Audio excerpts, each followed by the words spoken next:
아가씨도 해병이야? 여자가 해병 정신을 알기나 해?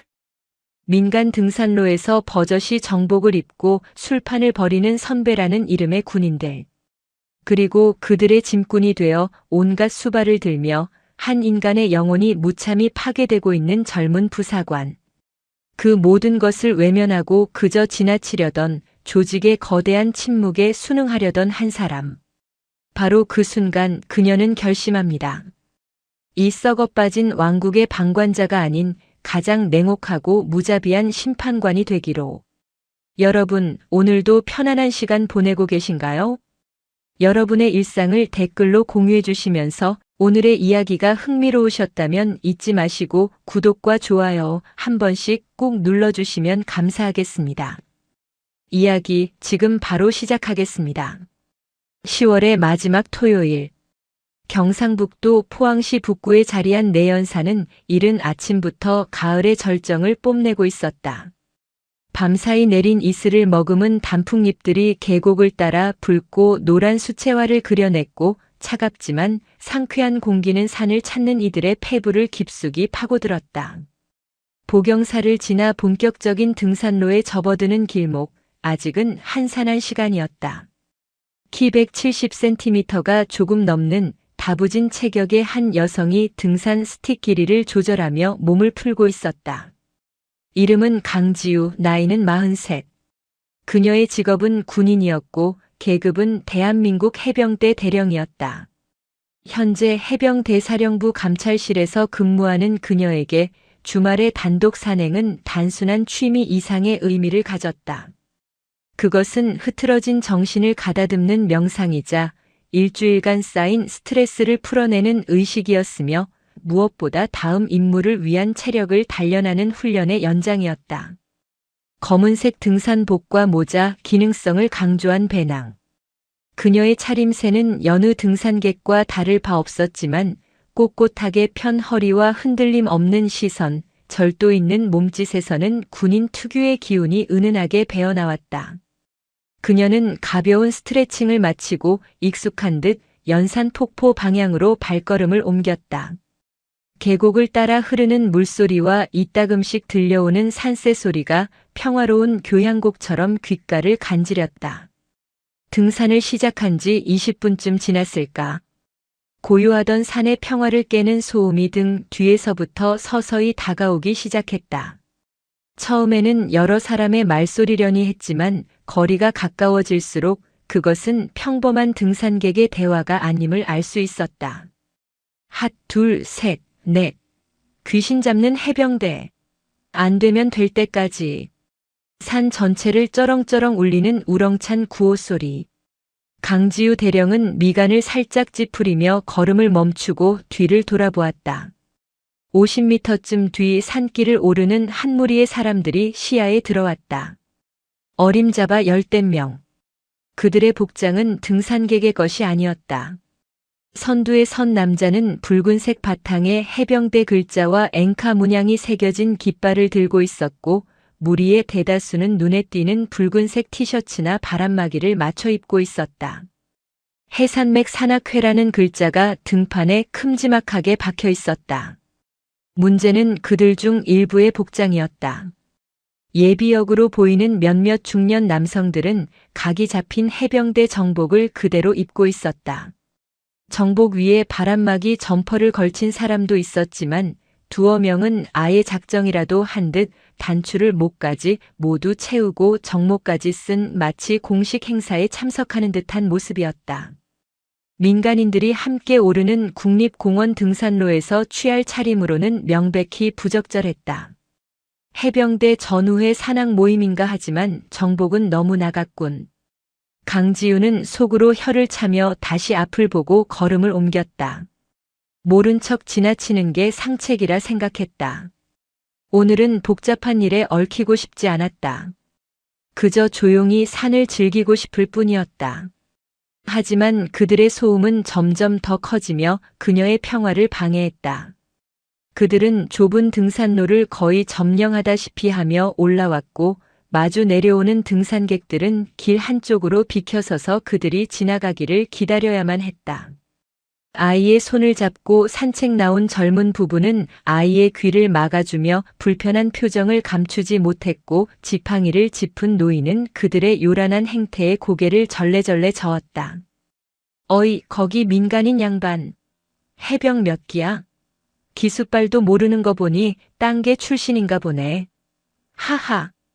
무리의 중심에 서서 가장 큰 목소리를 내는 50대 후반의 남자가 내려오던 젊은 등산객에게 시비를 걸었다. 남자의 정복 어깨에는 반짝이는 별 준장 계급장이 달려 있었다. 예비역인 듯 했지만 그의 권위적인 태도는 현역 시절 못지않아 보였다. 젊은 등산객은 불쾌한 듯 그를 쏘아보고는 아무 대꾸 없이 지나쳐버렸다. 요즘 것들은 군기가 빠져서 말이야. 우리가 왕년에 말이야. 준장 출신 남자는 혀를 차며 자기들끼리 시시덕거렸다. 강지우의 걸음이 조금씩 느려졌다. 외면하려 했던 마음속에서 무언가 불쾌한 감정이 서서히 고개를 들기 시작했다. 저런 행동들이 해병대라는 이름 전체에 먹칠을 하고 있다는 생각 때문이었다. 그때 무리의 맨 뒤에서 힘겹게 따라오는 한 젊은 군인이 그녀의 눈에 들어왔다. 나이는 26살쯤 계급은 하사. 그의 전투복 왼쪽 가슴에는 최현우라는 이름 석자가 박혀 있었다. 최 하사의 양손에는 그의 몸집만 한 대형 배낭 2개가 들려 있었다. 배낭은 금방이라도 터질 듯 빵빵했고 그 안에서 달그락, 쨍그랑 하는 소리가 연신 새어나왔다.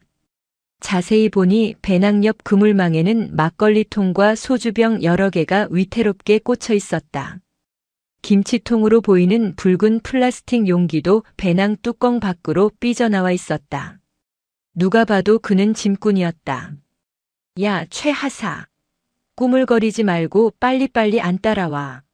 이 자식이 빠져가지고. 앞서가던 중령 계급장의 남자가 뒤를 돌아보며 고함을 쳤다. 최현우 하사는 알겠습니다. 하고 짧게 외치며 비틀거리는 걸음을 재촉했다. 땀이 비오듯 흘러 그의 앳된 얼굴과 전투복을 흠뻑 적시고 있었다. 그 순간 최 하사와 강지우의 눈이 정면으로 마주쳤다. 최 하사는 화들짝 놀라며 시선을 피했다. 그의 눈빛에는 피곤함과 함께 깊은 수치심과 자괴감이 뒤섞여 있었다. 그는 고개를 푹 숙인 채 마치 죄인처럼 그녀의 곁을 스쳐 지나갔다. 강지우는 아무 말 없이 그를 보내주었다. 하지만 그녀의 머릿속은 복잡해지기 시작했다. 저 젊은 하사는 주말에도 부대 선배들의 개인적인 산행에 동원되어 짐꾼 노릇을 하고 있는 것이 분명했다. 명백한 사적 지시이자 부조리였다. 오늘은 그냥 넘어가자. 나는 감찰 임무 중이 아니다. 그녀는 스스로를 다독이며 다시 산을 올랐다. 하지만 산악회 무리가 남긴 불쾌한 잔상은 쉽게 가시지 않았다. 그들의 웃음소리와 구호는 바람을 타고 계속해서 그녀의 귓전을 때렸고 아름다운 내연산의 가을 풍경은 조금씩 빛을 잃어가고 있었다. 1시간가량 지났을까? 연산 폭포를 지나 선일대로 향하는 가파른 오르막길에 접어들었다. 정상에 가까워질수록 소음은 더욱 심해졌다. 이번에는 구호가 아니었다. 여러 사람의 고성과 웃음소리, 술잔이 부딪히는 소리가 한데 뒤섞여 있었다. 강지우는 걸음을 멈추고 소리가 들려오는 쪽으로 고개를 돌렸다. 선일대 정상 북은 전망이 가장 좋은 너른 바위 위였다. 그곳에서는 상상했던 것보다 더 낮 뜨거운 광경이 펼쳐지고 있었다.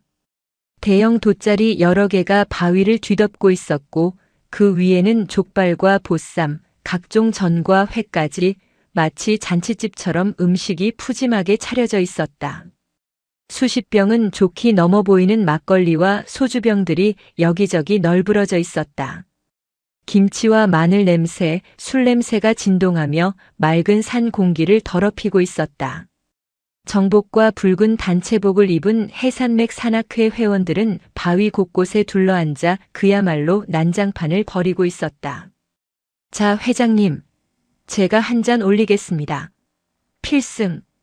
40대 후반으로 보이는 현역 대령 계급장을 단 남자가 예비역 준장에게 막걸리 사발을 건네며 아부하듯 말했다.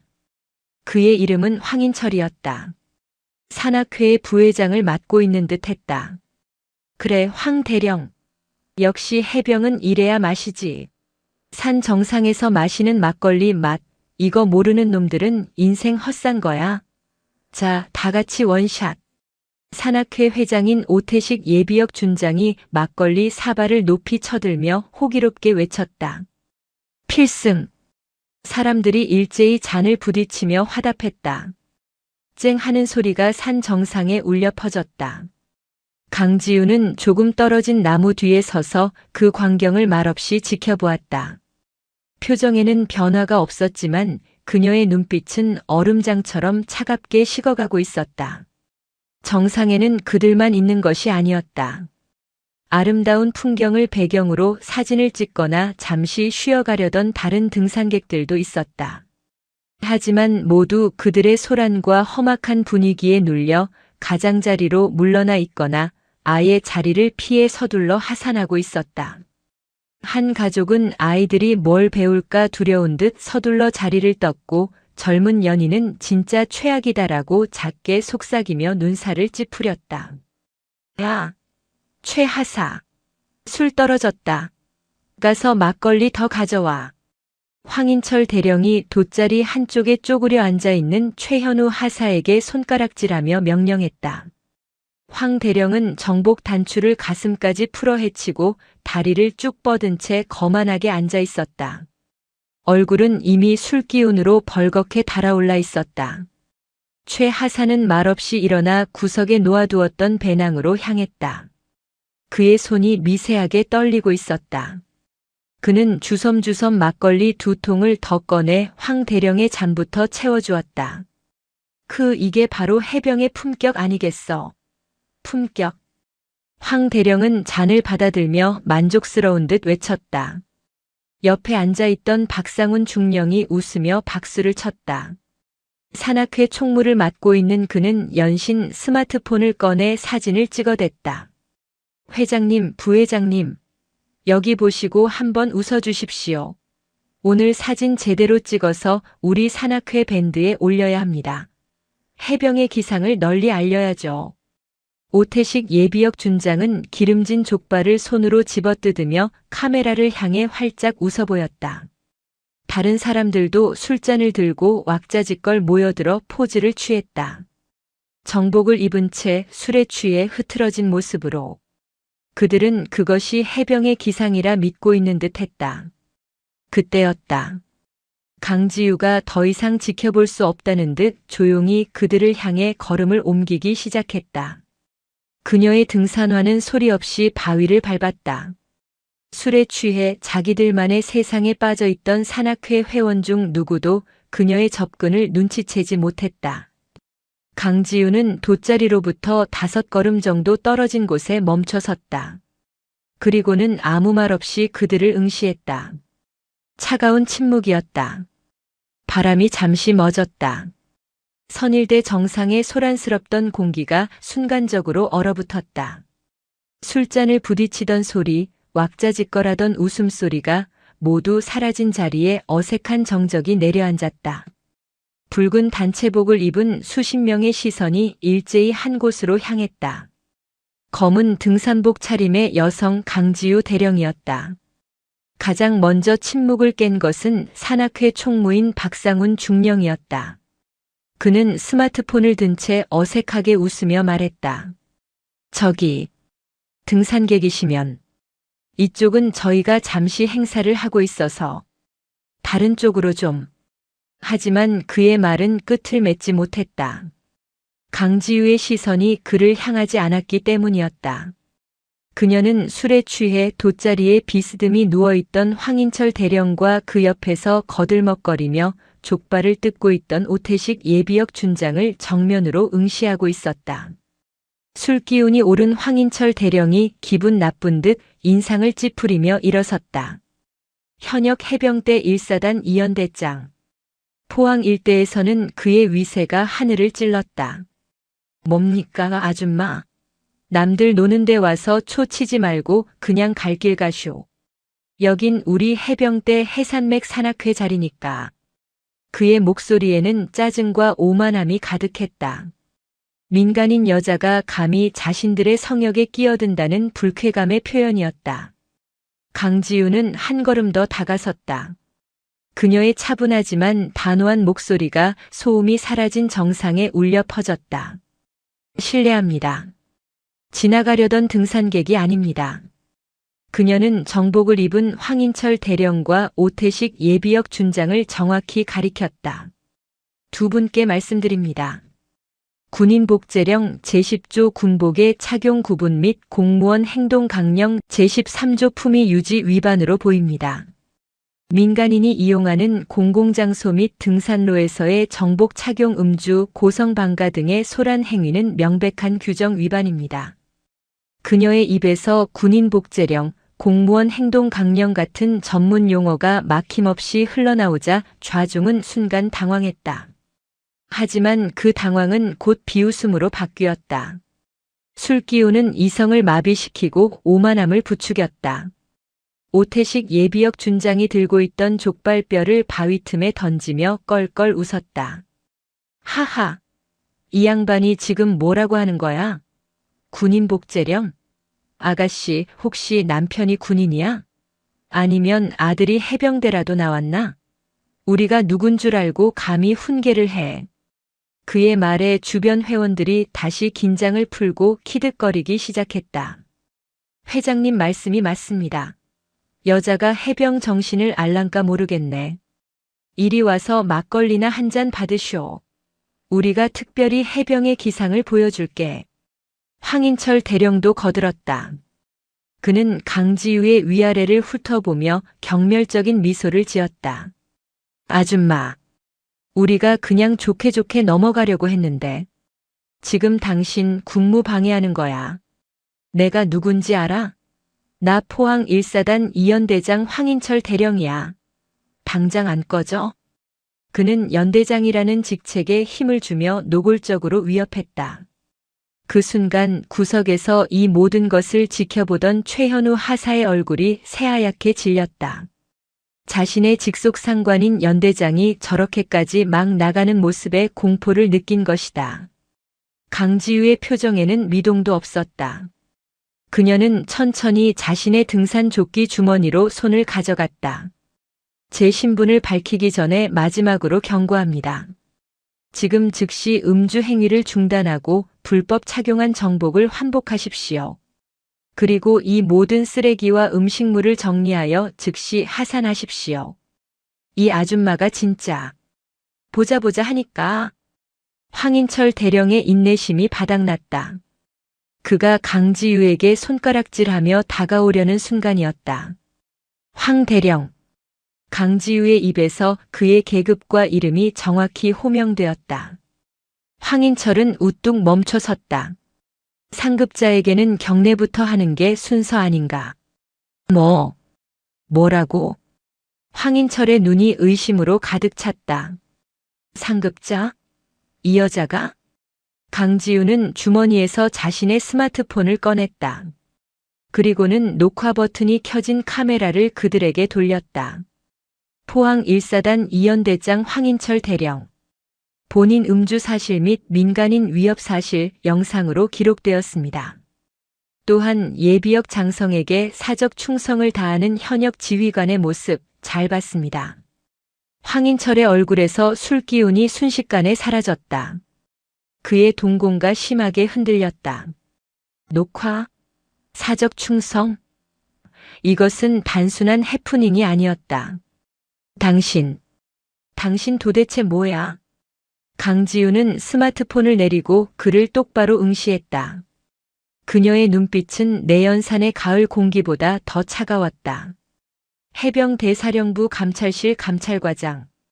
강지우 대령이다. 선일대 정상에 내려앉은 침묵은 아까와는 무게가 달랐다.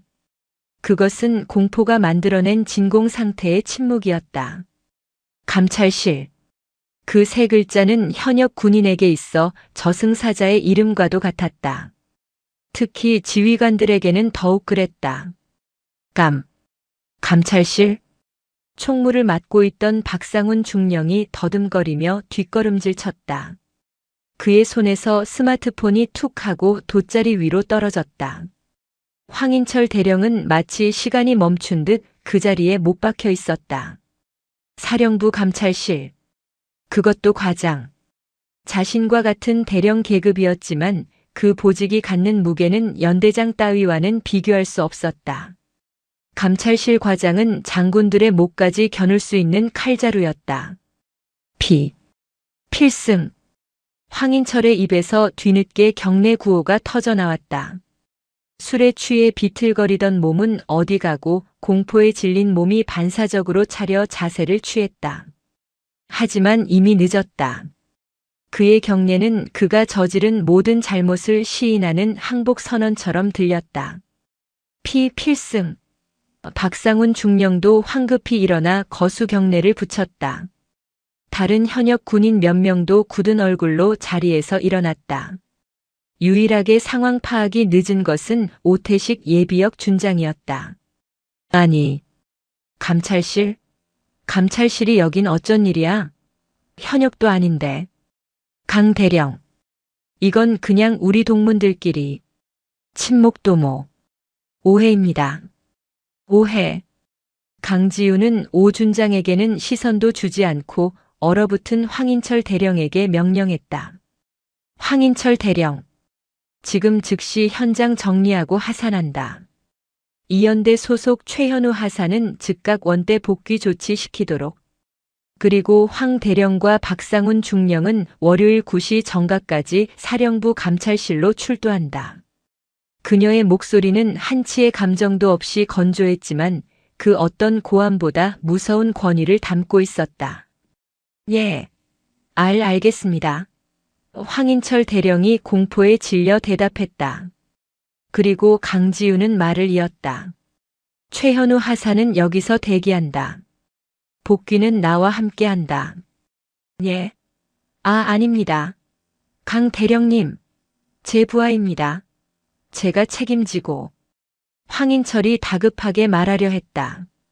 제보자 보호 조치다. 강지우의 차가운 한마디가 황인철의 말을 잘랐다. 그 순간 황인철과 박상훈의 시선이 일제히 최현우 하사에게로 향했다. 그들의 눈빛은 더 이상 술에 취한 상사의 눈빛이 아니었다. 그것은 자신을 나락으로 떨어뜨린 배신자를 향한 서늘하고 악의에 찬 증오의 눈빛이었다. 저 자식이. 최현우 하사는 그 시선을 감당하지 못하고 고개를 푹 숙였다. 온몸이 사시나무처럼 떨려왔다. 강지우가 그를 따로 분리하지 않았다면 하산하는 길에 어떤 보복을 당했을지 모를 일이었다. 오태식 예비역 준장도 이제야 사태의 전말을 깨달았다. 현역 후배들, 그것도 장래가 창창한 연대장, 대대장급 후배들의 군 생활을 자신이 주최한 이 술판 하나로 망쳐버린 것이다. 그는 얼굴이 불그락푸르락해졌지만 감찰실 대령이 현장을 급습한 이 마당에 할 수 있는 일은 아무것도 없었다. 강 대령. 이건 정말 오해입니다. 내가 책임지고. 오해인지 아닌지는 월요일에 황 대령과 박 중령에게 직접 듣겠습니다. 강지우는 오 준장의 말을 다시 한번 잘랐다. 그리고 예비역이시더라도 신성한 군복의 명예를 실추시킨 점에 대해서는 해병대 전후회 중앙회 측에 본 사안을 공식적으로 이첩하여 강력히 항해 조치하겠습니다. 즉시 하산하십시오. 그녀는 그들에게 등을 돌렸다. 더 이상 대화할 가치가 없다는 뜻이었다. 불과 5분 전까지 산 정상을 제패한 듯 호령하던 해산맥 산악회는 이제 패잔병 무리가 되었다. 그들은 강지우의 서슬 퍼런 기세에 눌려 한마디 대꾸도 못하고 허둥지둥 짐을 싸기 시작했다. 술병을 배낭에 쑤셔 넣는 소리, 돗자리를 접는 소리, 서로를 탓하는 낮은 속삭임만이 정적을 채웠다. 빨리 치워. 저 자식. 최하사 저거. 가만 안 둬. 조용히 해. 감찰실 대령이 듣겠어. 강지우는 그 모든 혼란을 등진 채 덜덜 떨고 있는 최현우 하사에게 다가갔다. 괜찮나, 최 하사? 필승. 죄송합니다. 최현우 하사가 고개를 들지 못한 채 간신히 대답했다. 죄송할 것 없다.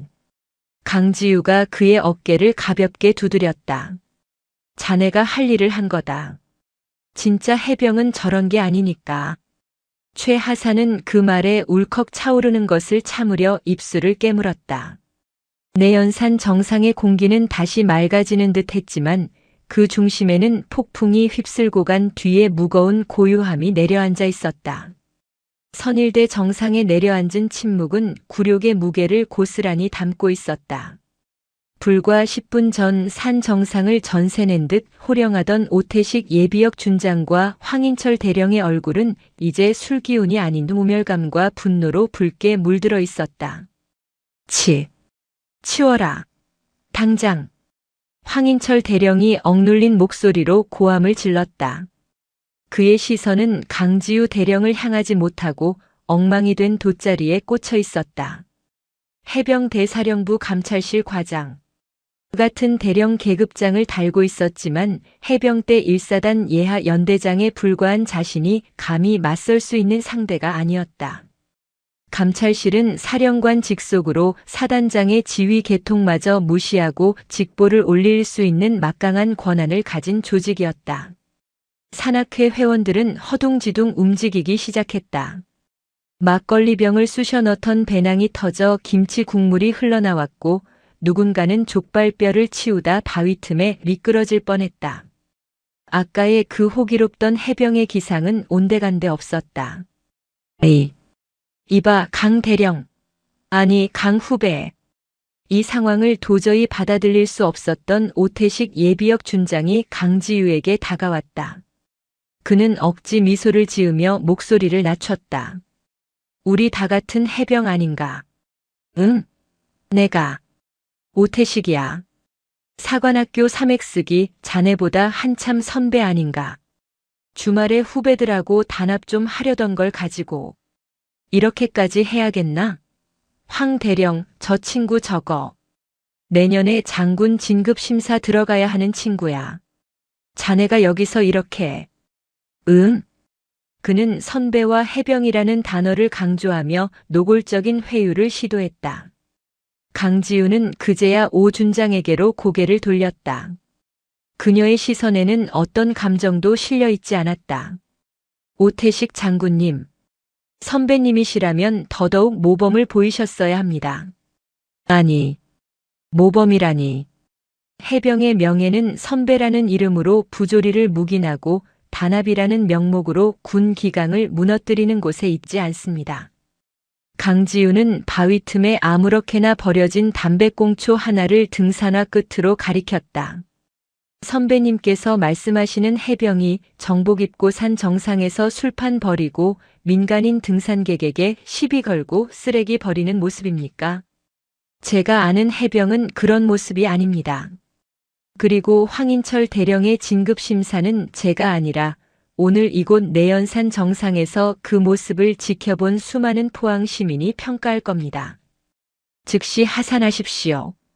오태식 준장의 얼굴이 시뻘겋게 달아올랐다. 감히 일개 대령이 자신을 가르치려 든다는 사실에 치가 떨렸지만 감찰실이라는 방패와 녹화된 영상이라는 칼을 든 그녀 앞에서 그가 할 수 있는 일은 없었다. 좋아. 가세 가. 다들 하산해. 오 준장은 결국 분을 사귀지 못하고 소리쳤다. 황인철 대령은 짐을 챙기는 와중에도 불타는 듯한 눈으로 최현우 하사를 쏘아보고 있었다. 그 시선은 너는 내 손에 죽었다고 말하는 듯 했다. 그는 강지우가 보란 듯이 최 하사의 곁을 지나치며 일부러 어깨를 툭 치고 지나갔다. 어이쿠. 미안하게 됐네, 최 하사. 비열한 조롱과 명백한 위협이었다. 최현우 하사의 몸이 움찔하며 굳었다. 황 대령. 강지우의 차가운 목소리가 황인철의 발목을 잡았다. 월요일 9시. 사령부에서 제보자 위협 혐의까지 추가로 진술해야 할 것 같습니다. 황인철의 등이 굳었다. 그는 끝내 뒤돌아보지 못하고 이를 악문 채 비틀거리듯 산을 내려갔다. 박상훈 중령을 비롯한 나머지 회원들도 쥐 죽은 듯 그 뒤를 따랐다. 마치 장례 행렬처럼 그들이 떠난 길은 침울하고 어두웠다. 그들이 완전히 시야에서 사라지고 나서야 선일대 정상에는 원래의 고요함이 돌아왔다. 바람 소리, 멀리서 들려오는 연산 폭포의 물소리, 산새 소리만이 가득 찼다. 후. 그제야 최현우 하사의 다리가 풀렸다. 그는 그 자리에 주저앉을 뻔한 것을 간신히 참아냈다. 온몸이 식은 땀으로 젖어 있었다. 괜찮나, 최 하사? 강지우가 다가와 물었다.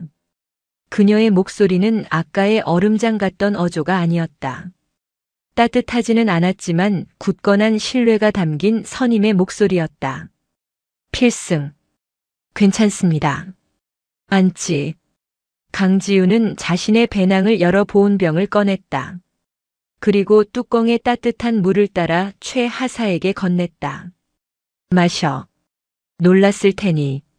최현우 하사는 망설이다가 떨리는 손으로 물잔을 받았다. 따뜻한 온기가 손을 타고 전해지자 참았던 긴장이 눈물과 함께 터져 나올 것 같았다. 대령님. 저는 이제 어떻게 되는 겁니까? 그의 목소리는 공포에 질려 있었다. 연대장에게 찍힌 하사. 군 생활은, 아니 어쩌면 인생 자체가 끝났다고 생각했다. 황인철 대령이 무서운가? 솔직히 무섭습니다. 저는 이연대 직할대 소속입니다. 제가 부대로 복귀하면. 복귀. 강지우가 그의 말을 잘랐다. 자네, 오늘 일로 이연대로 복귀할 일은 없을 거다. 예.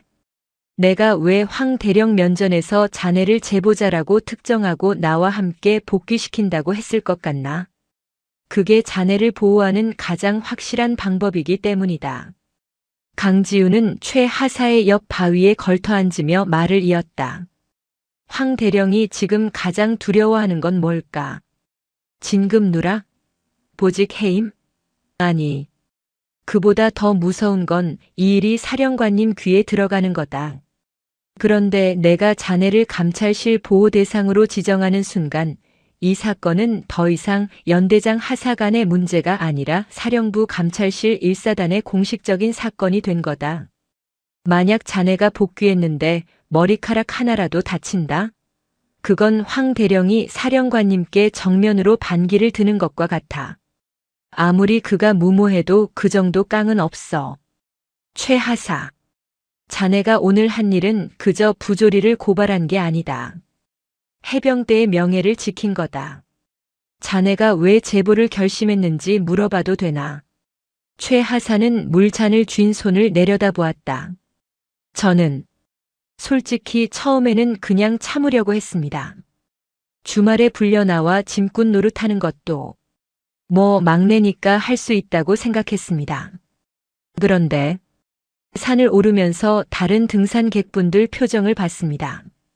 저희 때문에 길을 비켜주고 시끄러워서 인상 쓰고 어떤 아이는 저희 구호 소리에 울음을 터뜨렸습니다. 정상에서 술판을 버리고 정복 입고 고성방가하는 연대장님을 보면서 너무 부끄러웠습니다. 제 할아버지께서도 6.25 때 해병으로 참전하셨습니다.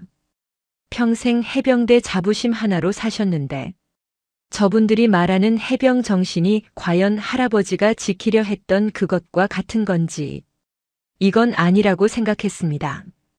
그래서 대령님께 익명으로 메일을 보냈습니다. 강지우는 조용히 고개를 끄덕였다. 그녀는 최 하사의 제보 메일을 기억했다. 내연산 해산맥 산악회 정복 착용. 구체적인 증거는 없었지만 그 진정성 하나를 믿고 오늘 사복 차림으로 이곳을 찾았던 것이다. 자네 할아버지께서 오늘 최 하사를 보셨다면 그 어떤 해병보다 자랑스러워 하셨을 거다. 강지우는 자리에서 일어났다. 이제 우리도 내려가자. 놈들이 흘리고 간 쓰레기 우리가 마저 치우고. 그녀는 황인철 무리가 미처 챙기지 못하고 바위 틈에 숨겨둔 빈 소주병과 과자 봉지들을 자신의 배낭 옆 주머니에 묵묵히 챙겨 넣었다. 최 하사도 말없이 일어나 남은 쓰레기들을 주워 담았다. 하산하는 길. 강지우는 등산로 입구가 가까워지자 휴대폰을 꺼내 어디론가 전화를 걸었다. 산 정상에서는 통화 품질이 좋지 않았지만 이제는 안테나가 선명했다. 필승. 감찰과장 강지우 대령입니다. 그녀의 목소리가 다시 감찰관의 것으로 돌아왔다. 예, 포항 내연산 현장입니다. 1사단 2연대장 황인철 대령, XXX대대 박상훈 중령.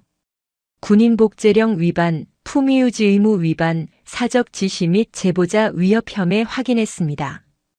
예, 증거 영상 및 녹취 확보 완료했습니다. 월요일 90으로 공식 감찰 조사 개시합니다. 본 건 사령관님께 즉시 직보 올려주십시오. 최 하사는 옆에서 들려오는 보고 내용에 숨을 삼켰다. 사령관 직보. 일이 자신이 상상했던 것보다 훨씬 더 커지고 있었다. 추가로 제보자 1명 현장에서 신병 확보했습니다. 예, 2연대 최현우 하사. 1사단 헌병대가 아닌 사령부 직할 헌병대에서 즉시 차량 지원 바랍니다. 제보자 신변 보호 최우선입니다. 위치는 내연산 보경사 주차장. 20분 내로 도착 바랍니다. 이상. 전화를 끄는 강지우가 최 하사를 보았다. 들었나 최 하사. 자네는 이제 1사단 소속이 아니라 사령부 감찰실의 보호를 받는다. 1사단장은 물론 그 누구도 자네에게 손대지 못해. 보경사 주차장에 도착하자 약속한 듯 검은색 민수용 세단 한 대가 조용히 미끄러져 들어왔다. 번호판은 해병 대사령부 소속임을 나타내고 있었다. 운전석에서 내린 중사가 강지우에게 경례했다. 필승. 사령부 헌병대 김 중사입니다. 지원 나왔습니다. 수고했다. 이쪽은 최현우 하사다. 부대 복귀 없이 안전하게 관사로 이동 조치하도록. 내일부로 최 하사는 사령부 감찰실 행정지원 파견 근무를 명받을 거다. 부대로 돌아갈 걱정은 하지 마라. 예, 알겠습니다. 최현우 하사는 차에 타기 전 강지우를 향해 섰다. 그리고 그의 군 생활을 통틀어 가장 크고 절도 있는 목소리로 외쳤다. 대령님, 정말 감사합니다. 필승. 눈물이 그의 뺨을 타고 흘렀다. 강지우는 말없이 하지만 그 누구보다 굳건하게 그의 경례를 받았다. 주말이 지나고 살을 애는 듯한 가을바람이 부는 월요일 아침. 해병 대사령부 본관 3층 감찰실 현판이 붙은 복도에는 무거운 침묵이 흘렀다. 황인철 대령과 박상훈 중령이 군기가 바짝 든 차려 자세로 벽에 붙어 서 있었다. 토요일에 그 거만하고 흐트러졌던 모습은 온데간데 없었다. 하룻밤 사이에 10년은 늙어버린 듯한 초췌하고 하얗게 질린 얼굴이었다. 그들의 각 잡힌 정복은 오히려 그들의 처지를 더욱 비참하게 만들었다. 8시 55분. 복도 저편에서 또각거리는 구두 소리와 함께 최현우 하사가 나타났다. 그 역시 완벽하게 다려진 정복 차림이었다. 그는 두 사람에게 눈길조차 주지 않고 감찰실 사무실로 당당히 걸어 들어갔다. 황인철의 어깨가 굴욕감에 미세하게 떨렸다. 정각구시. 감찰실 조사실 문이 열렸다. 강지우의 부관인 듯한 상사가 두 사람을 불렀다. 황인철 대령님, 박상훈 중령님. 들어오시죠.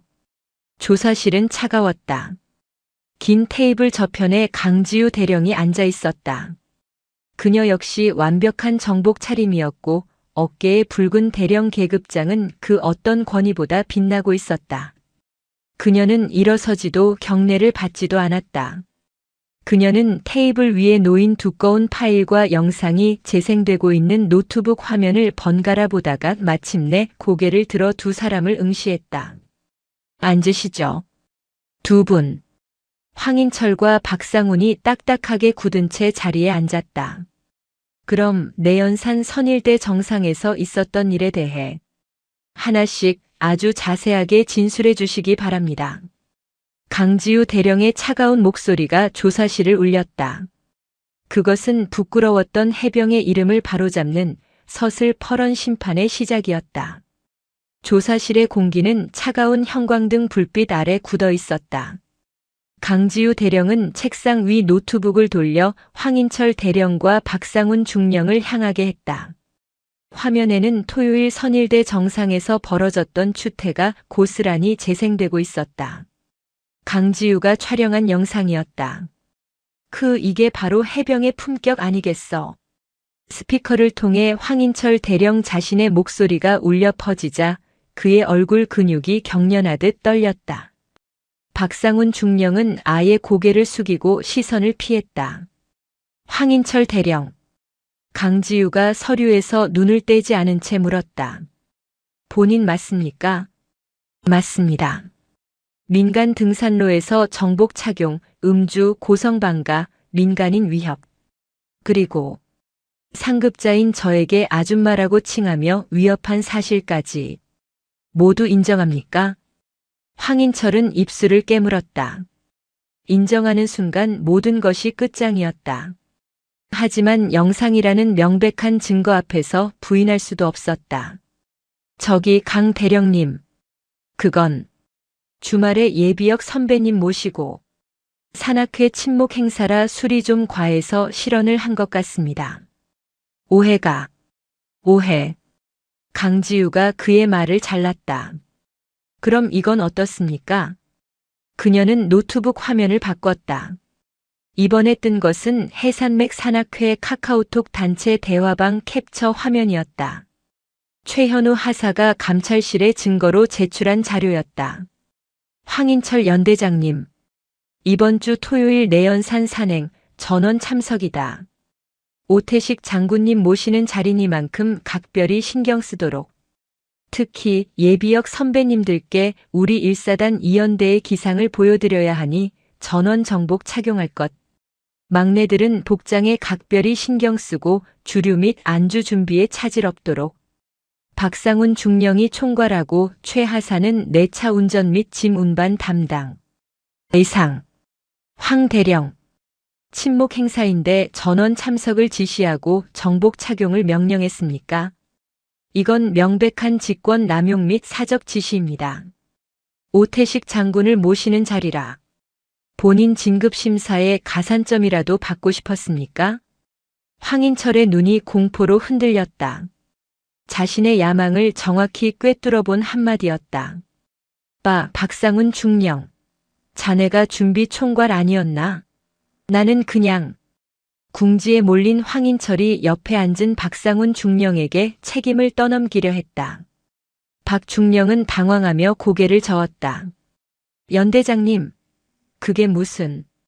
연대장님께서 지시하신 사항을. 시끄럽습니다.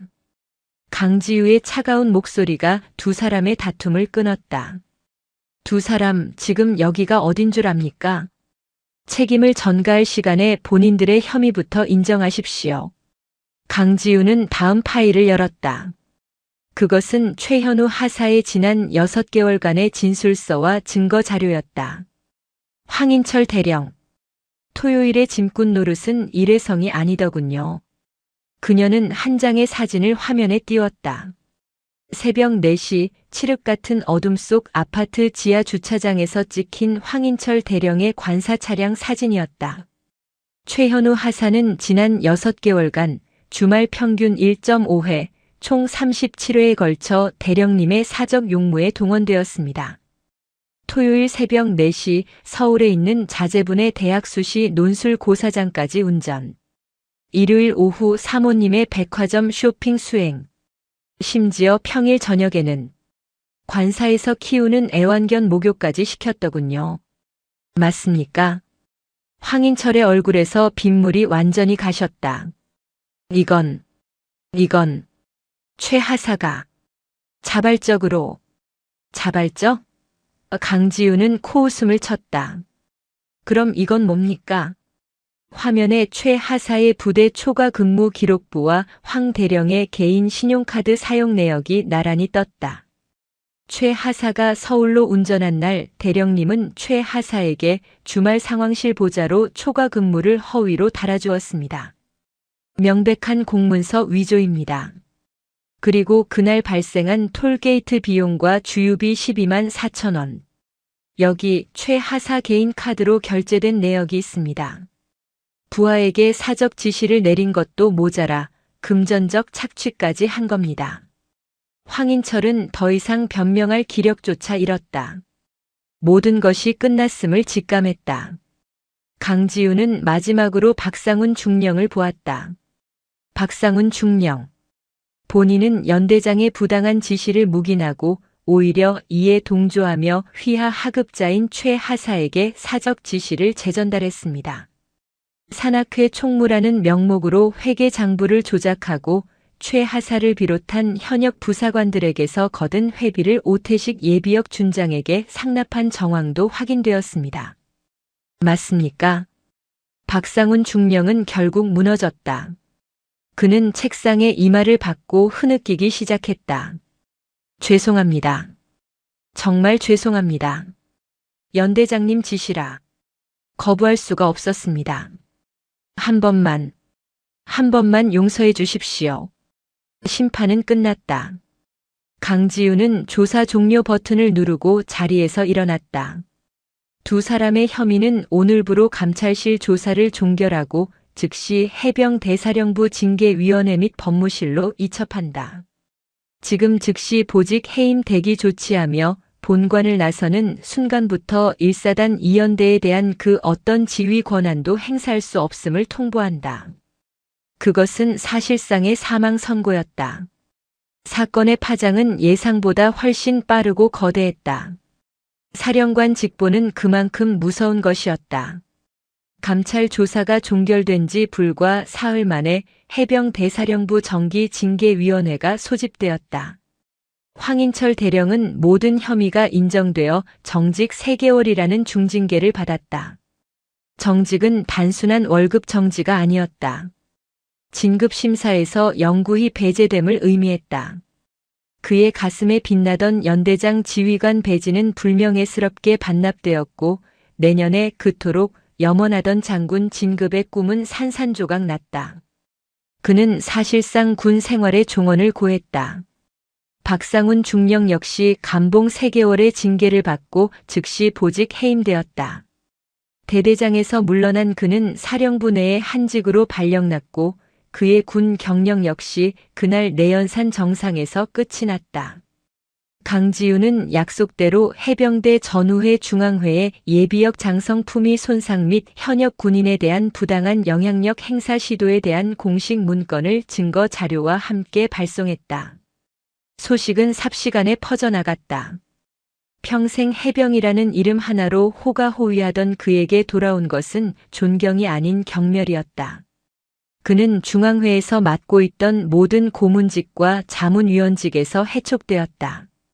그가 주도하던 해산맥 산악회는 강제 해산되었으며 포항 지역 전우회에서조차 그를 해병의 명예를 실추시킨 인물로 낙인 찍고 외면했다.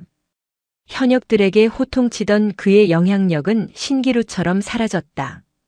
최현우 하사는 강지우의 약속대로 사건 직후 해병대사령부 감찰실 행정지원과로 정식 발령받았다. 1사단 2연대로 돌아갈 일은 없었다. 새로운 사무실은 조용했다. 누구도 그에게 사적인 심부름을 시키지 않았고 주말에 이유 없이 부르지도 않았다. 그는 오직 자신의 임무인 행정 업무에만 집중할 수 있었다. 처음에는 자신을 내부 고발자로 수군거릴까 두려웠지만 감찰실의 분위기는 달랐다.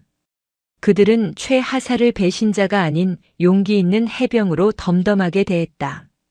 그는 강지우 대령을 복도에서 가끔 마주쳤다. 마주칠 때마다 강 대령은 그에게 가벼운 목례를 건넸고 최 하사는 그 어떤 순간보다 각이 잡힌 경례로 화답했다.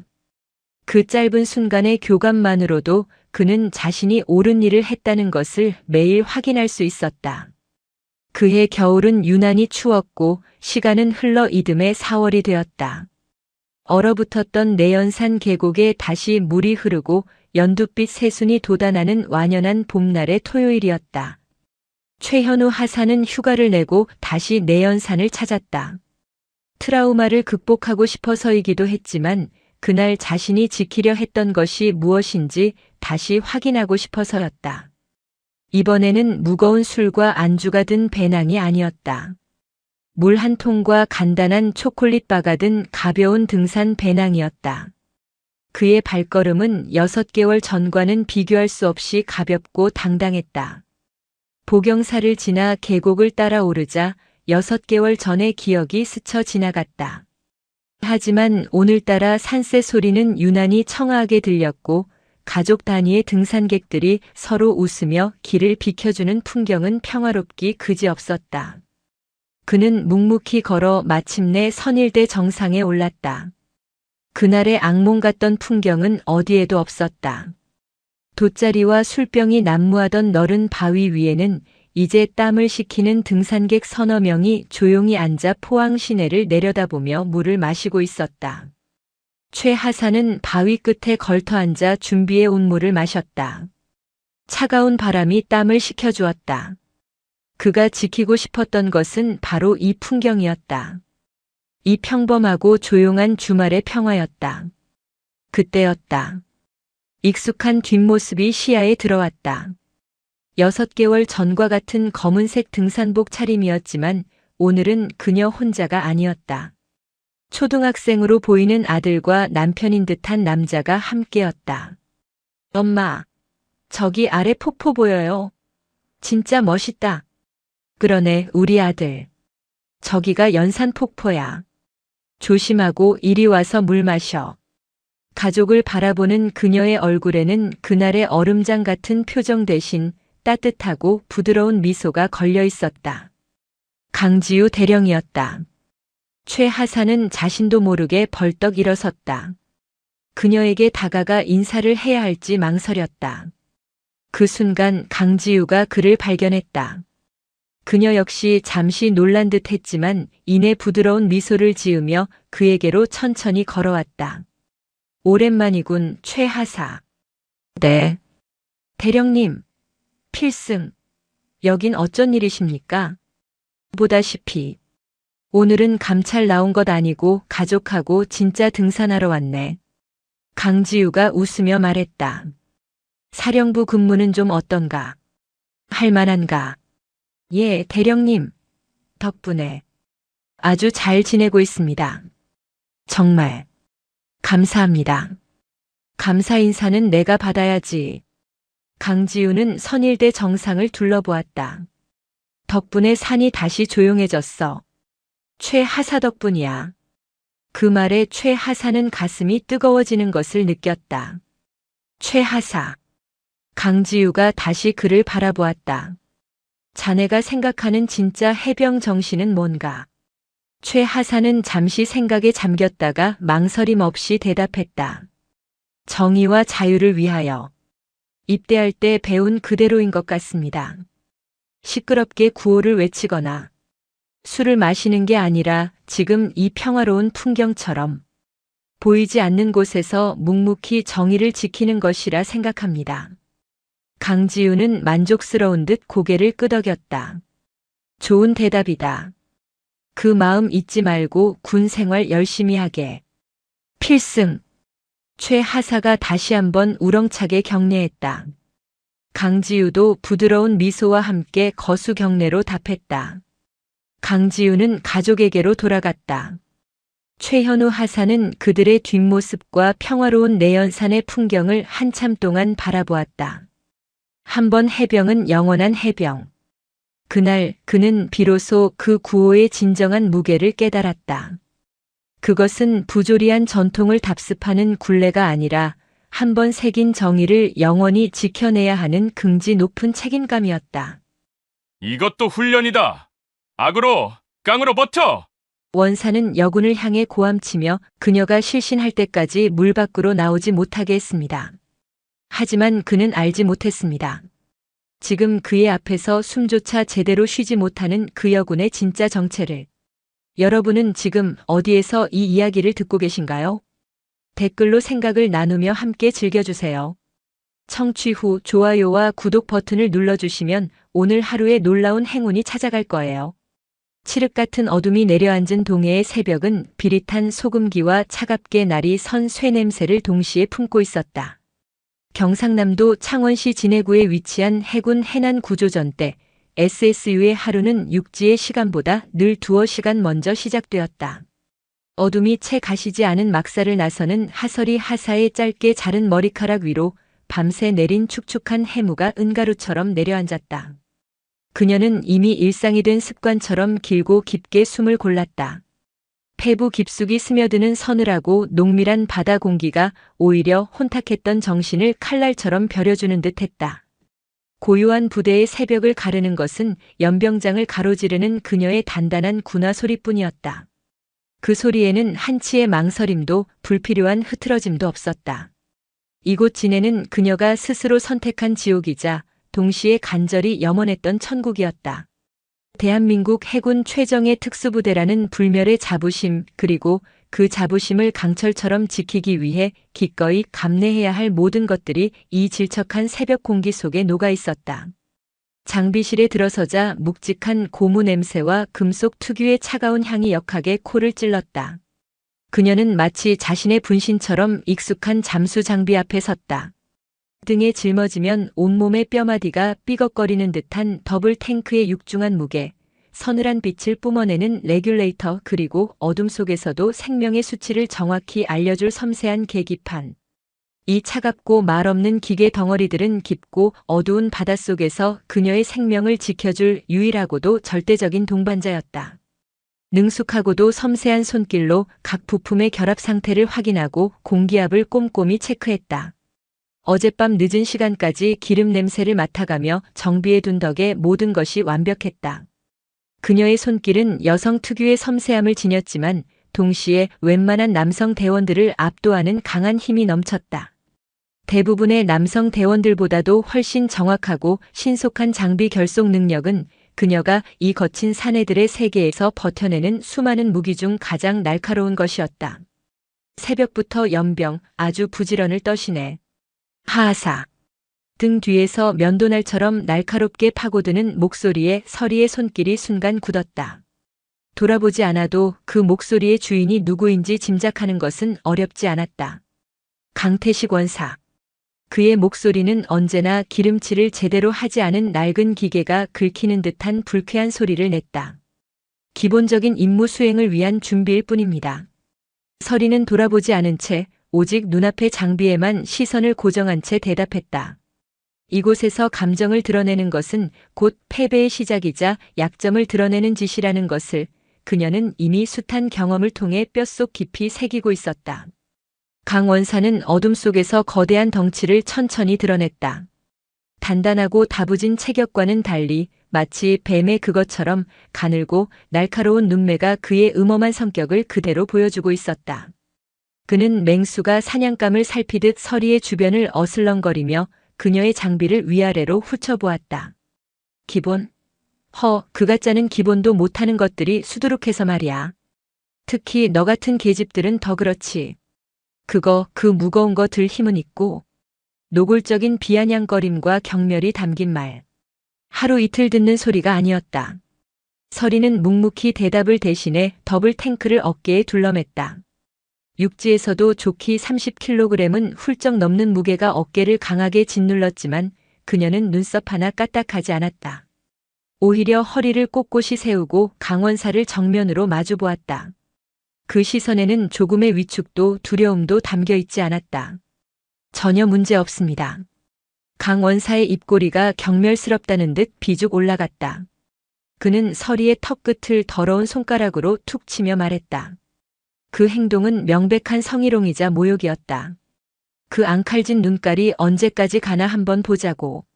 여긴 니들 속꿉 장난하는 놀이터가 아니야. 아랫돌이나 잘 간수해. 알겠어? 서리는 대답 대신 그의 눈을 피하지 않고 맹렬하게 응시했다. 그 짧은 순간 두 사람 사이에는 차가운 불꽃이 격렬하게 튀었다. 강원사는 더 이상 말을 잇지 않고 쯧하고 혀를 차며 헛기침과 함께 돌아섰다. 하지만 그의 등 뒤로 남겨진 선명한 아기는 끈적한 실체처럼 장비실의 공기를 무겁게 짓눌렀다. 서리는 그가 완전히 사라진 뒤에야 비로소 참았던 숨을 길게 내쉬었다. 괜찮다. 이 정도는 아무것도 아니다. 그녀는 스스로를 다독였다. 깊은 바다에 모든 것을 맡기고 나면 이런 더러운 인간의 언어 따위는 아무런 의미도 갖지 못할 것이다. 그녀에게는 오직 깊고 고요한 심해만이 유일한 위안이었다. 하지만 그녀는 아직 알지 못했다. 가장 깊고 어두운 심연은 저 검푸른 바다가 아니라 바로 그녀의 곁에 음흉한 아가리를 벌린 채 도사리고 있다는 사실을. 그리고 그 추악한 심연이 곧 그녀의 모든 것을 집어삼키기 위해 서서히 입을 벌리고 있다는 것을. 그날의 주간 훈련은 해상 인명 구조 및 침몰 선체 인양을 가정한 복합적인 고강도 훈련이었다. 상공을 선회하는 헬기에서 거친 파도가 몰아치는 바다로 직접 뛰어내리는 레펠 훈련부터 시작해 한 치 앞도 보이지 않는 수중에서의 용접, 그리고 복잡한 장애물 통과까지 쉴 틈 없이 이어졌다. 하설이 하사는 한 조를 이룬 동기들과 함께 미친 듯이 날뛰는 파도를 가르며 거침없이 임무를 수행했다. 헬기의 회전 날개가 만들어내는 살인적인 강풍에도 그녀의 자세는 한치의 흔들림 없이 로프에 단단히 고정되어 있었고 시야 확보조차 어려운 흙탕물 속에서도 침착하게 수중 용접 토치를 다루었다. 그녀의 모든 움직임은 불필요한 군더더기 없이 간결하고 효율적이었다. 웬만한 남성 대원들과의 체력적인 격차는 그녀의 타고난 기술과 강철 같은 정신력으로 메우고도 남음이 있었다. 하지만 강태식 원사의 눈에는 그 모든 것이 그저 눈에 거슬리는 오기이자 건방진 몸짓일 뿐이었다. 그는 훈련 내내 매의 눈으로 서리의 일거수일투족을 감시하며 어떻게든 그녀의 흠을 잡아낼 기회만을 엿보고 있었다. 하하사, 수중자세 개판이잖아. 지금 헤엄치는 거야. 물에 떠내려가는 시체야. 똑바로 안 해. 용접 각도가 그게 뭐야. 저 따위로 해서 배가 붙겠어? 구멍만 더 커지겠네. 이 쓸모없는 년아. 다른 대원들의 사소한 실수는 못 본 척 너그럽게 넘어가면서도 유독 서리에게만 향하는 고성과 질책은 집요하고 악랄했다. 서리는 입술 안쪽을 깨물며 묵묵히 그의 지적을 수정했다. 피가 배어나왔지만 그 고통이 오히려 정신을 집중하게 만들었다. 여기서 반박하는 것은 불에 기름을 붓는 격이라는 것을 잘 알고 있었다. 그의 목적은 훈련의 완벽한 완수가 아니라 어떻게든 그녀의 자존심을 꺾고 모욕을 주는 데 있다는 것을 명확히 알고 있었기 때문이다. 그녀가 할 수 있는 최선의 대응은 그가 더 이상 트집 잡을 수 없을 만큼 완벽하게 임무를 수행하는 것뿐이었다. 훈련이 막바지에 이르렀을 때 강원사는 모든 대원을 갑판 위에 집합시켰다. 그의 얼굴에는 만족스럽지 못하다는 표정이 역력했다. 전체적으로 정신 상태가 빠져 있어. 대가리에 뭘 쳐놓고 다니는 거야? 특히 하설이 너 때문에 조 전체의 흐름이 끊기는 거 안 보여? 여기가 어디라고 계집애처럼 설렁설렁해. 특수부대원이 아니라 무슨 수영 강습 받으러 온 관광객 같다고. 명백히 부당한 지적이었다. 오히려 서리의 신속한 판단과 정확한 대처 덕분에 그녀가 속한 조의 임무 수행 시간은 다른 조보다 월등히 단축되었다. 몇몇 대원들이 억울함과 의아함이 뒤섞인 표정을 지었지만 그 누구 하나 감히 입을 열어 진실을 말하지 못했다. 강 원사의 권력은 부대 내에서 절대적이었다. 하하사는 훈련 끝나고 남아. 그 썩어 빠진 정신 상태, 오늘 내가 아주 뿌리부터 개조해 줄 테니까. 결국 올 것이 왔다고 서리는 생각했다. 붉은 해가 수평선 너머로 저물고 다른 대원들이 모두 막사로 복귀한 뒤 서리는 흠뻑 젖어 납처럼 무거운 전투복 차림으로 부둣가에 홀로 남았다. 강원사는 팔짱을 낀 채 마치 먹잇감을 앞에 둔 포식자처럼 그녀 앞에 섰다. 내가 그렇게 잘났어? 사내 새끼들 틈에 끼어서 대장 노릇이라도 하고 싶어. 그런 사실 없습니다. 없기는 뭐가 없어, 이년아. 내 눈가에는 오만함과 도끼가 가득해.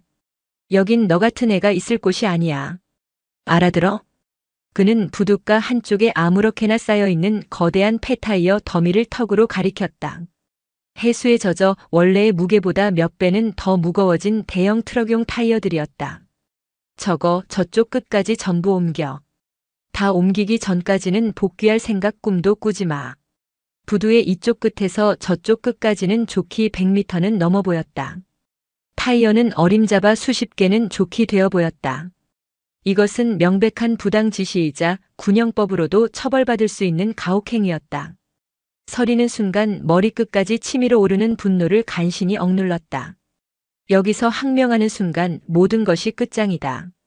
그녀는 여군이라서 힘든 일을 못 버틴다는 오명을 뒤집어 쓰게 될 것이고 강원사의 괴롭힘은 앞으로 더욱 교묘하고 집요해질 터였다. 알겠습니다. 짧고 단호한 대답과 함께 서리는 망설임 없이 타이어 더미로 걸어갔다. 첫 번째 타이어를 들어 올리는 순간 팔 전체에 찢어질 듯한 통증이 전해졌다. 온종일 이어진 고강도 훈련으로 그녀의 근육은 이미 한계에 다다른 상태였다. 하지만 그녀는 이를 악물었다. 타이어를 하나씩 들고 어둠이 짙게 내리기 시작한 부두를 묵묵히 왕복했다. 턱 끝으로 땀이 비오듯 흘러내렸고 젖은 전투복은 차가운 납처럼 그녀의 몸을 짓눌렀다. 강원사는 멀찍이 서서 담배를 피우며 그녀의 모습을 지켜볼 뿐이었다. 그의 눈에는 일말의 동정심이나 죄책감 따위는 없었다. 오직 자신의 의도대로 굴복해가는 과정을 즐기는 듯한 잔혹하고 뒤틀린 만족감만이 번뜩였다. 시간이 얼마나 흘렀을까? 마지막 타이어를 옮기고 나서야 서리는 바닥에 그대로 주저앉았다. 온몸의 감각이 무뎌질 정도의 극심한 탈진 상태였다. 강원사는 천천히 다가와 그녀를 발끝으로 툭툭 건드렸다. 꼴이 아주 볼만하네. 이제 좀 알겠어? 여기가 어떤 곳인지. 내년이 기어들어 올 곳이 아니라는 거. 알겠습니다. 쉰 목소리가 목구멍을 긁으며 겨우 비집고 나왔다. 목소리 봐라. 기어들어가는 것 좀 봐. 앞으로는 내 눈에 띄지 마. 그림자처럼 조용히 시키는 일이나 개처럼 해. 안 그러면 오늘 같은 날이 매일 이어질 테니까. 알아들었어? 그 말을 남기고 강원사는 어둠 속으로 유유히 사라졌다. 서리는 한참 동안 일어나지 못했다. 서러움보다 지독한 분노보다 더 깊은 무력감이 온몸을 휩쌌다. 칠흑 같은 바다는 아무 말 없이 그녀를 내려다보고 있었다. 철썩이는 파도 소리만이 그녀의 거친 숨소리에 섞여 들려왔다. 이것이 끔찍한 비극의 시작에 불과하다는 것을 그녀는 예감하고 있었다. 강태식 원사의 괴롭힘은 날이 갈수록 교묘하고 악랄해졌다. 공개적인 훈련장에서의 질책과 비난은 물론 아무도 보지 않는 곳에서의 사적이고 비열한 괴롭힘도 서슴지 않았다.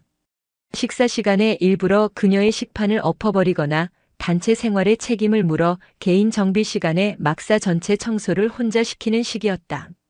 하설이 하사는 점차 부대 내에서 투명인간처럼 혹은 모두가 기피하는 전염병 환자처럼 고립되어 갔다. 강원사의 눈밖에 나기 싫었던 동료들은 그녀를 애써 외면했고 몇몇은 그의 비위를 맞추기 위해 그 비열한 괴롭힘에 동조하기까지 했다. 하하사 커피 좀 타와. 아주 진하게. 설탕은 빼고. 야, 청소 제대로 한 거 맞아? 저기 구석에 먼지 그대로 있잖아. 눈깔은 장식이야? 서리는 묵묵히 모든 것을 감내했다. 그녀의 침묵은 강원사를 더욱 기고만장하게 만들었다. 그는 마치 서리의 강인한 정신력이 처참하게 꺾이고 눈물을 흘리며 애원하는 모습을 보고 싶어 안달이 난 사람처럼 보였다. 그러던 어느 날 수심 50m 지점의 수중 구조물에 대한 탐색 및 보수 훈련이 계획되었다. 깊은 수심에서 이루어지는 위험천만한 훈련인 만큼 모든 대원들은 평소보다 더 날카롭게 긴장한 상태로 브리핑에 임했다. 훈련 계획을 설명하던 강원사의 음흉한 눈이 서리에게로 향했다. 이번 훈련은 안전을 위해 2인 1조로 진행한다. 하지만 하설이 하사는 단독으로 비지점 탐색을 맡는다. 순간 브리핑실 안에 있던 모든 대원들의 시선이 서리에게로 꽂혔다. 술렁임이 일었다.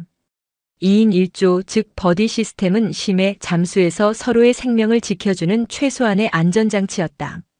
예측 불가능한 위험이 도사리는 깊은 심해에 단독으로 잠수하는 것은 부대 규정 위반일 뿐만 아니라 사실상의 자살행위나 다름없었다. 원사님, 그건 너무 위험한 지시입니다.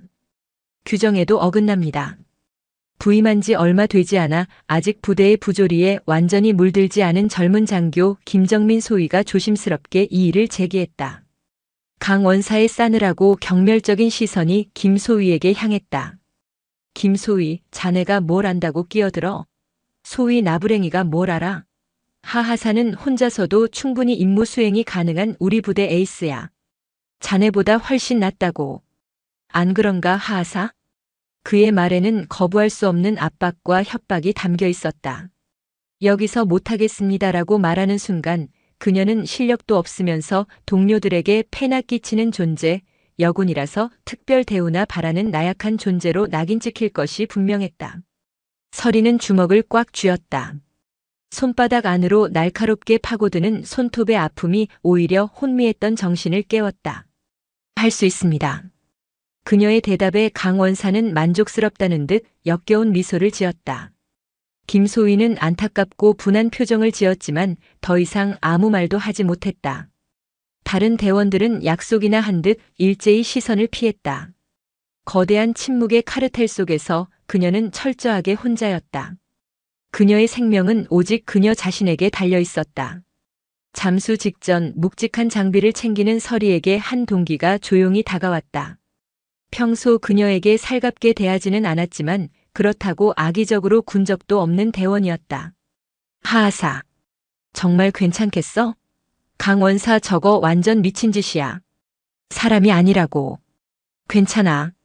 무슨 일 생기면 망설이지 말고 바로 비상 신호 보내. 우리가 최대한 가까운 곳에 대기하고 있을게. 그의 목소리에는 진심 어린 걱정이 담겨 있었다. 서리는 희미하게 고개를 끄덕였다. 얼음장처럼 차갑게 얼어붙었던 마음에 그 작은 위로가 희미한 온기를 불어넣는 것 같았다. 하지만 동시에 지독하게 비참했다. 모두가 이것이 부당하고 위험하다는 것을 알면서도 그 거대한 부당함에 정면으로 맞서지 못하고 뒤에서 몰래 걱정해주는 것이 그들이 할 수 있는 전부라는 현실이 그녀를 더욱 깊은 절망의 나락으로 밀어넣었다. 차가운 바닷물 속으로 몸을 던지자 육지에서의 모든 소음과 더러운 언어들이 거짓말처럼 사라졌다. 서리는 천천히, 아주 천천히 하강했다. 칠흑 같은 어둠이 그녀를 감쌌고 뼛속까지 파고드는 수압이 온몸을 짓눌렀다. 시야는 점점 짙은 남색으로 이내 완전한 어둠으로 변해갔다. 오직 자신의 규칙적인 호흡 소리와 공기방울이 물을 가르며 올라가는 소리만이 들리는 절대적인 고독의 세계. 평소라면 이 완벽한 고요함이 그녀에게 평온을 가져다 주었겠지만 오늘은 달랐다. 등 뒤를 든든하게 지켜주는 버디가 없다는 사실이 거대한 공포가 되어 그녀의 심장을 짓눌렀다. 이곳에서 작은 실수 하나는 곧 죽음으로 이어질 수 있었다. 비지점에 도착한 그녀는 침착하게 구조물 탐색을 시작했다.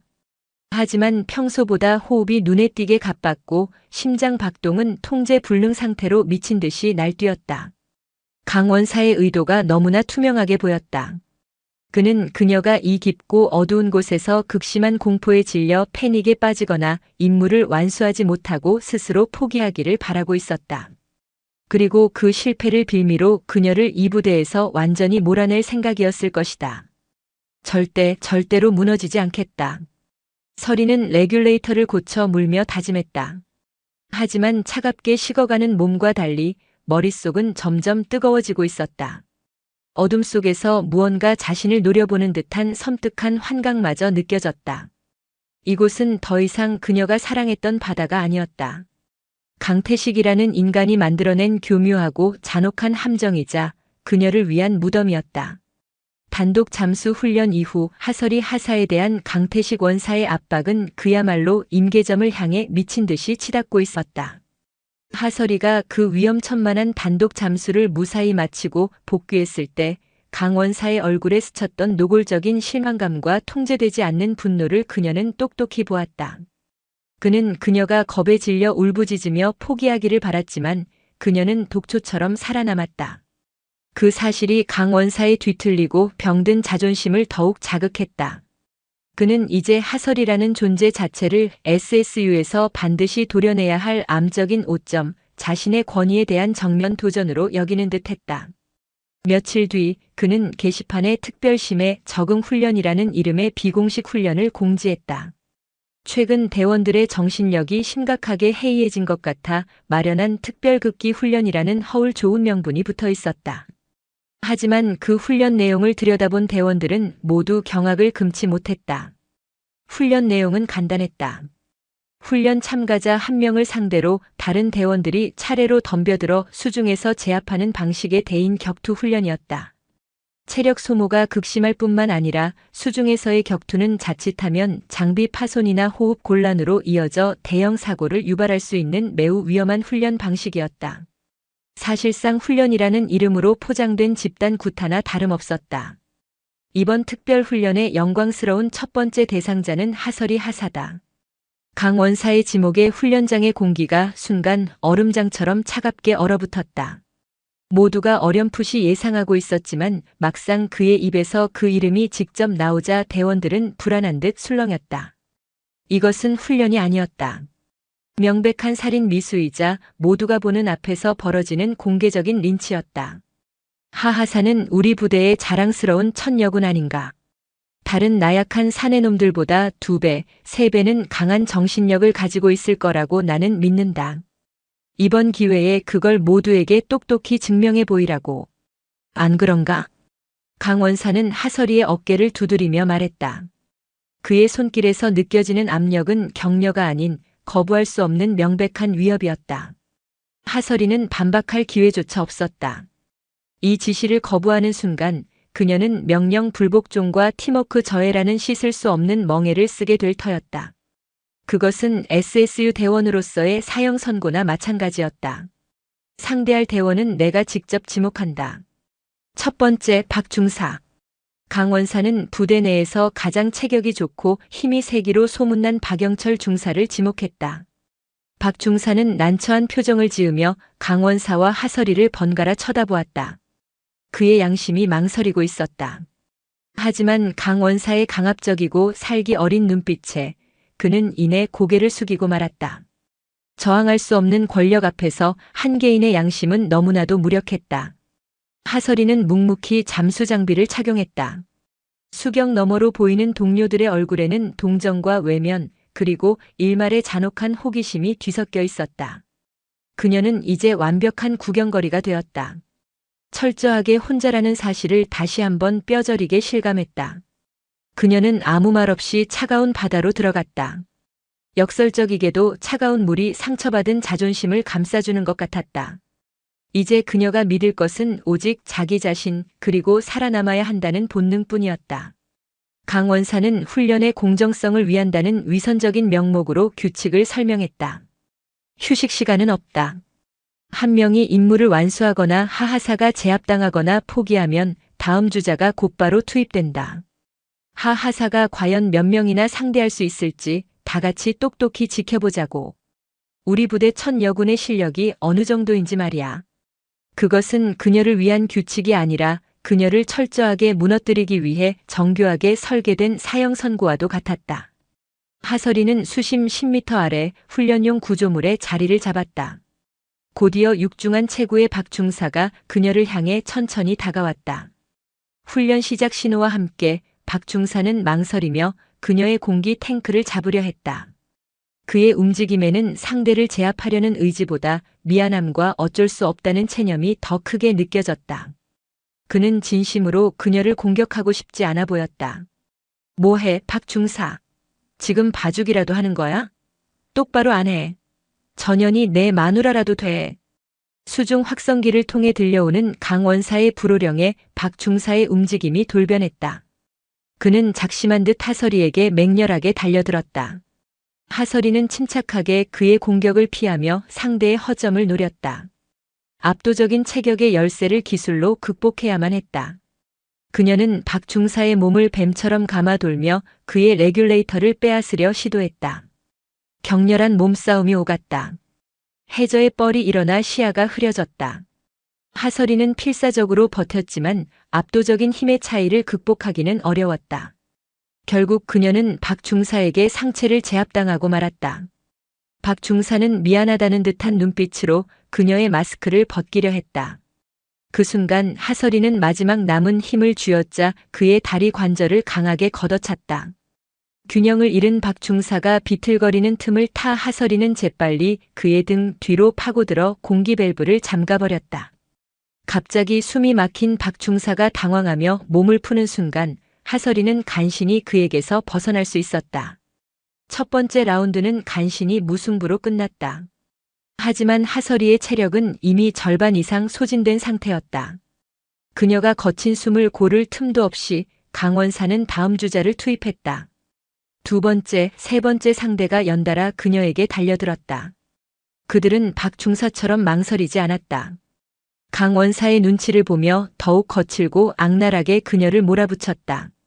하설이의 움직임은 점점 느려졌고 호흡은 통제 불능 상태로 거칠어졌다. 눈앞이 흐릿해지고 팔다리의 감각이 무뎌지기 시작했다. 이것은 더 이상 훈련이 아니었다. 죽음의 문턱을 향한 일방적이고 잔인한 행진이었다. 네 번째 상대가 투입되었을 때 하설이 하사의 몸은 이미 한계라는 단어를 넘어선 지 오래였다. 전신의 근육은 의지와 상관없이 경련을 일으키기 시작했고 폐는 타는 듯한 갈증과 고통을 호소했다. 수경 안으로 스며든 땀과 바닷물이 뒤섞여 시야를 뿌옇게 만들었다.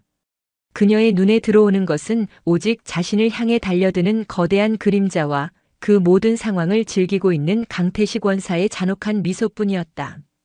네 번째 상대는 부대 내에서 강 원사의 충실한 수족이자 가장 악랄하기로 소문난 조민준 상사였다. 그는 평소에도 하설이에게 노골적인 적대감을 드러내며 사사건건 그녀를 괴롭히던 인물이었다. 그는 이전의 상대들처럼 망설이거나 일말의 동정심을 보이지 않았다. 오히려 이 기회를 마음껏 즐기는 듯 인정사정 없이 하설이를 몰아붙였다. 그의 발길질에 하설이의 옆구리에 칼에 찔리는 듯한 격통이 느껴졌다. 순간적으로 호흡이 멈췄다. 그 찰나의 틈을 놓치지 않고 조 상사는 하설이의 등 뒤에 유령처럼 매달려 그녀의 목을 굵은 팔로 감았다. 동시에 다른 손으로는 그녀의 마스크를 벗기려 했다. 안 돼! 하설이는 필사적으로 저항했다. 마스크가 벗겨지는 순간 차가운 바닷물이 그대로 입과 코로 밀려 들어올 것이다. 그것은 곧 죽음을 의미했다. 그녀는 남아있던 마지막 힘까지 모두 쥐어짜 조 상사의 팔을 물어뜯고 팔꿈치로 그의 명치를 가격했다. 하지만 극심한 탈진 상태에서 나온 공격은 거구의 조 상사에게 아무런 위협도 되지 못했다. 조 상사는 비웃으며 그녀의 목을 더욱 강하게 졸랐다. 뇌로 가는 산소가 차단되는 끔찍한 느낌이 들었다. 시야가 전멸하듯 깜빡이기 시작했고 수많은 공기방울들이 마치 밤하늘의 별처럼 아득하게 보였다. 이대로 이렇게 끝나는 건가? 흐릿해지는 의식 속에서 어머니의 얼굴이 떠올랐다. 군인이 되겠다는 철없는 딸을 아무 말 없이 안아주시던 그 따뜻하고 넓었던 품. 그리고 아버지의 얼굴도 스쳐 지나갔다. 언제나 무뚝뚝하고 엄했지만 그 누구보다 자신을 믿고 지지해 주시던 산처럼 든든한 모습. 그들의 얼굴 위로 강원사의 비웃는 얼굴이 악마처럼 겹쳐졌다. 여기서 포기하면 그가 원하는 대로 되는 것이다. 하설이라는 존재는 그저 주제도 모르고 덤비다 사라져간 계집으로 기억될 것이다.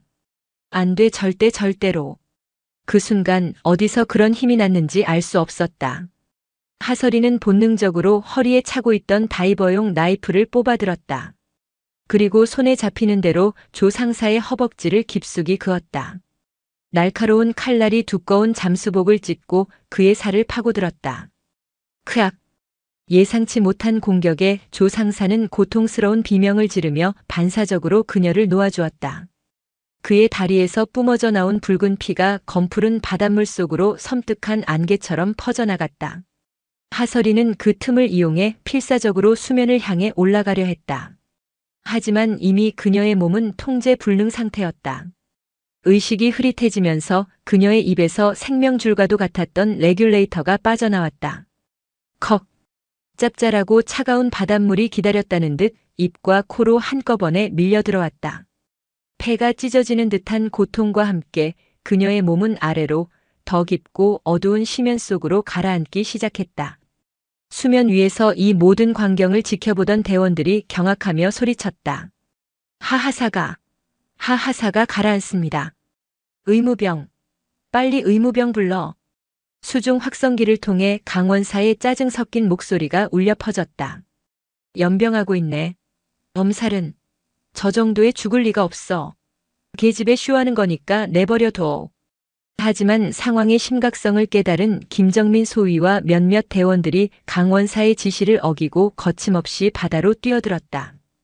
그들은 허우적거리며 가라앉는 하설이를 향해 필사적으로 헤엄쳐갔다.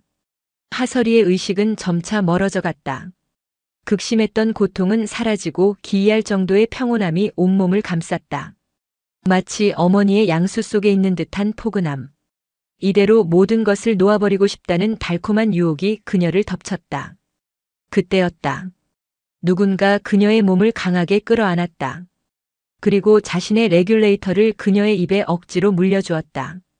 신선한 공기가 폐부 깊숙이 들어오자 하설이는 반사적으로 격렬한 기침을 하며 간신히 의식을 되찾았다. 그녀의 눈에 들어온 것은 자신을 끌어안고 필사적으로 수면으로 오르고 있는 동기의 얼굴이었다. 그의 눈에는 미안함과 안타까움, 그리고 분노가 가득했다. 수면 위로 올라오자 수많은 손들이 그녀를 가판 위로 끌어올렸다. 하설이는 거친 기침과 함께 폐 속에 가득 찼던 바닷물을 토해냈다.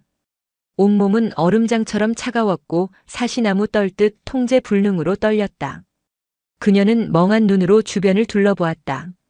자신을 걱정스럽게 내려다보는 동료들의 얼굴, 그리고 그들 너머로 이 모든 상황이 짜증난다는 듯 팔짱을 끼고 서 있는 강태식 원사의 얼굴이 보였다. 그의 눈에는 죄책감이나 놀람이 아닌 계획이 틀어졌다는 분노만이 이글거리고 있었다. 그 순간 하설이는 깨달았다. 그는 정말로 자신이 죽기를 바랐다는 것을, 이것은 훈련이 아니라 명백한 살인 계획이었다는 것을. 가판 위에 쓰러져 바닷물과 위액을 토해내는 하설이 하사를 향한 강태식 원사의 첫마디는 걱정이 아니었다. 꼴값 떨고 있네. 그 정도 가지고 죽는 줄 알았어? 정신력 빠져가지고는. 하여튼 계집애는 이래서 안 돼. 그의 목소리는 동해의 겨울 바다보다 더 차가웠다. 주변에 그 누구도 감히 나서지 못했다. 하설이를 구하기 위해 용기를 내어 뛰어들었던 김정민 소위와 동기 대원들조차 강원사의 서슬퍼런 기세에 눌려 입을 다물었다. 하설이는 제대로 몸을 가누지도 못한 채 그저 차가운 가판 바닥에 엎드려 가쁜 숨을 몰아쉴 뿐이었다. 폐 속까지 들어왔던 바닷물이 남긴 끔찍한 통증과 온몸을 덮친 극심한 탈진, 그리고 수온보다 더 차가운 모멸감이 그녀의 온몸을 꿰뚫었다. 의무실로 옮겨진 하설이는 링거를 맞으며 안정을 취해야 했다. 군의관은 심각한 탈진과 저체온증, 그리고 폐에 바닷물이 들어가 생긴 경미한 염증 소견을 내놓았다. 하지만 무엇보다 심각한 것은 눈에 보이지 않는 정신적인 충격이었다. 하설이는 의무실 침대에 누워 얼룩진 천장을 바라보았지만 눈앞에는 온통 검푸른 바다와 자신을 조여오던 조민준 상사의 팔, 그리고 그 모든 것을 즐기듯 지켜보던 강원사의 악마 같은 얼굴만이 어른거렸다. 단순 훈련 중 일어난 안전사고로 보고하겠습니다. 군의관의 말에 하설이는 아무 대답도 하지 않았다. 아니, 할 수 없었다. 이것이 단순한 사고가 아니라는 것을 이곳에 있는 모두가 알고 있었다. 하지만 그 누구도 진실을 말하지 않았다. 진실을 말하는 순간 이 거대한 폭력의 시스템 안에서 살아남을 수 없다는 것을 본능적으로 알고 있기 때문이었다. 거대한 악의 앞에서 침묵하는 것, 그것이 이곳의 생존 방식이었다. 며칠간의 안정 가료가 끝난 뒤 하설이는 부대로 복귀했다. 그녀의 복귀를 반기는 사람은 아무도 없었다. 동료들은 그녀를 마주치면 마치 유령이라도 본 듯 어색한 표정으로 시선을 피하기 바빴다. 그녀의 존재 자체가 부대 내의 불편한 진실을 상기시키는 끔찍한 증거가 되어버린 것이다. 심지어 어떤 이들은 그녀가 유난을 떨어 부대 전체의 분위기를 망쳤다며 뒤에서 수군거리기도 했다. 강 원사의 태도는 더욱 노골적이고 잔인해졌다. 그는 하설이를 완벽한 투명인간 취급했다. 모든 훈련에서 의도적으로 그녀를 배제했고 가장 단순하고 의미 없는 작업만을 던져주었다. 끝도 없는 창고 정리, 화장실 청소, 잡초 제거 같은 일들이었다. SSU 대원으로서 그녀가 가졌던 자부심을 조금씩 갉아먹고 스스로 부대를 떠나게 만들려는 비열하고 교활한 속셈이었다. 하설이는 묵묵히 그 모든 것을 견뎌냈다. 하지만 밤이 되면 어김없이 악몽이 찾아왔다. 물속에서 숨이 막혀오는 끔찍한 감각이 너무나도 생생하게 되살아났고 비명을 지르며 잠에서 깨는 날이 반복되었다. 한때는 어머니의 품처럼 편안하고 자유로웠던 바다가 이제는 그녀를 집어삼키려는 거대한 무덤처럼 느껴졌다. 물에 대한 극심한 공포, 즉 수포가 생기기 시작한 것이다. SSU 대원에게는 사형 선고나 다름없는 치명적인 트라우마였다. 그녀는 자신의 망가진 상태를 숨기기 위해 필사적으로 노력했다. 다음 잠수 훈련 시간, 그녀는 아무렇지 않은 척 장비를 착용하고 입수했다. 하지만 물속에 얼굴을 담그는 순간 심장이 미친 듯이 뛰고 호흡이 가빠지며 눈앞이 캄캄해졌다. 그날의 끔찍한 기억이 날카로운 파편처럼 머릿속을 헤집어 놓았다. 결국 그녀는 비상신호를 보내고 물 밖으로 나올 수밖에 없었다. 저것 봐. 꾀병 부리는 거. 이제 물에도 못 들어가는 모양이지? 아주 꼴 좋다. 강원사의 조롱 섞인 목소리가 부두에 울려 퍼졌다. 하설이는 수면 위로 겨우 얼굴만 내민 채 아무런 대꾸도 하지 못했다.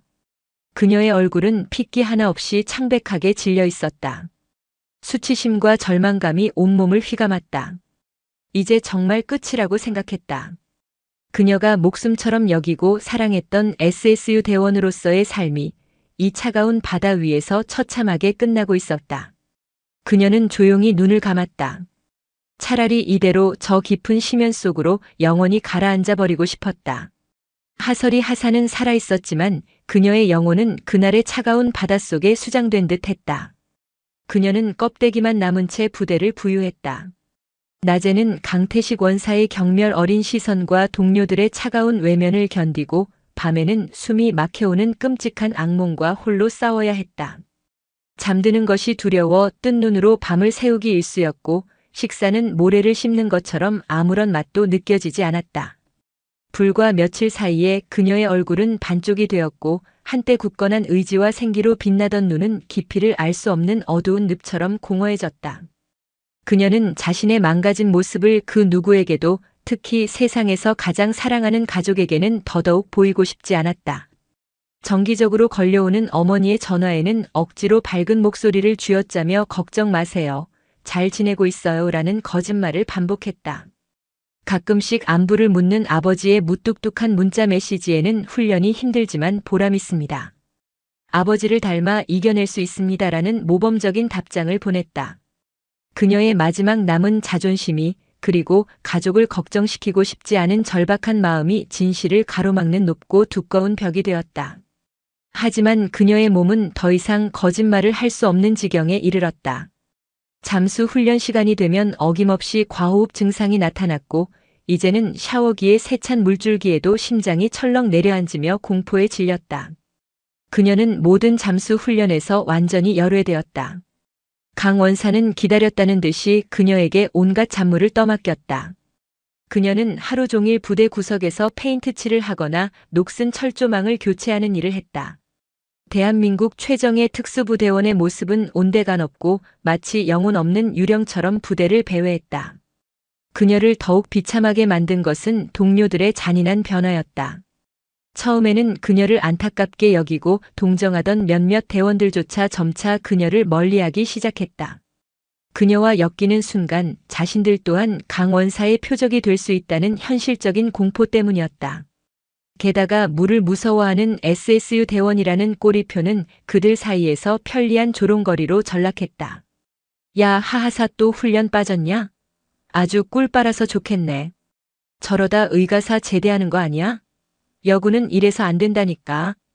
멘탈이 두부야, 두부. 날카로운 말들이 비수가 되어 사방에서 날아와 그녀의 가슴에 박혔다. 하설이는 아무런 대응도 하지 않았다. 아니, 할 수 없었다. 그저 모든 감각을 닫아버린 채 망가진 기계처럼 주어진 일만 했다. 그녀의 내면은 이미 완전히 무너져 내리고 있었다. 한때 SSU가 되는 것이 삶의 전부이자 유일한 목표였던 그녀에게 이제 이곳은 벗어날 수 없는 거대한 감옥일 뿐이었다. 어느 날 저녁 개인 정비 시간에 막사 뒤편에서 담배를 피우던 강 원사와 조민준 상사의 대화를 우연히 듣게 되었다. 원사님, 전현 저러다 진짜 문제 생기는 거 아닙니까? 윗선에 보고라도 들어가면 골치 아파질 텐데. 걱정 마. 지가 알아서 기어나가게 될 테니까. 저런 년 하나 때문에 우리 부대 명예에 흠집을 낼 순 없지. 멘탈 약한 년이지 혼자 사고 친 걸로 정리하면 그만이야. 쥐도 새도 모르게. 강 원사의 목소리에는 일말의 죄책감도 인간적인 고뇌도 없었다. 하설이는 어둠 속에 몸을 숨긴 채 주먹을 꽉 쥐었다. 손톱이 살을 파고들어 피가 배어나왔지만 통증은 전혀 느껴지지 않았다. 심장이 산산조각 나는 것 같은 끔찍한 고통에 비하면 아무것도 아니었다. 모든 희망이 사라진 것 같았다. 거대한 절망이 해일처럼 그녀를 덮쳤다. 이 지옥에서 벗어날 방법은 없는 것일까? 그녀는 처음으로 죽음이라는 단어를 떠올렸다. 그날 바닷속에서 느꼈던 기이한 평온함이 어쩌면 유일한 구원이었을지도 모른다는 위험하고도 달콤한 생각이 싹트기 시작했다. 그 같은 시각 서울 용산구의 국방부 합동참모본부 청사의 한 회의실에서는 국가 안보의 향방을 결정하는 중요한 회의가 진행 중이었다. 육해 공군의 핵심 수뇌부들이 모여 숨막히는 긴장감 속에서 합동작전 계획을 논의하고 있었다. 상석에 앉은 합참의장의 날카로운 질문에 각 군의 대표들이 진땀을 흘리며 답변을 이어갔다. 그 긴장된 분위기 속에서도 유독 한 사람, 대한민국 육군 참모차장이자 군 내에서 계룡대의 호랑이라 불리는 하무진 중장은 흔들림 없는 자세로 앉아 있었다. 그의 시선은 회의 자료에 고정되어 있었지만 그의 머릿속은 복잡한 군사 전략만큼이나 정교하고 날카롭게 돌아가고 있었다. 하무진 중장. 그는 군 내에서 살아있는 전설이자 공포의 대상이었다. 한번 목표로 삼은 부정부패와 비리는 그 뿌리까지 파헤쳐 도려내는 것으로 유명했다. 그의 앞에서는 그 어떤 계급이나 인맥도 통하지 않았다. 오직 법과 원칙, 그리고 군인으로서의 명예만이 그를 움직이는 유일한 기준이었다. 냉철하고 빈틈없는 성격 탓에 적도 많았지만 그를 신뢰하고 따르는 이들 또한 적지 않았다. 회의가 끝나고 거대한 집무실로 돌아온 그는 넥타이를 느슨하게 풀며 잠시 숨을 골랐다. 책상 위에는 낡은 가족 사진이 놓여 있었다. 인자한 미소의 아내, 그리고 앳된 얼굴의 딸 설이와 함께 찍은 사진이었다. 사진 속 설이는 해군 사관생도 제복을 입고 아버지처럼 늠름하게 웃고 있었다. 그는 사진을 들어 물끄러미 바라보았다. 어릴 적부터 유난히 강단 있고 씩씩했던 딸. 남자들도 버티기 힘들다는 SSU에 지원하겠다고 했을 때 아내의 반대가 심했지만 그는 유일하게 딸의 편을 들어주었다.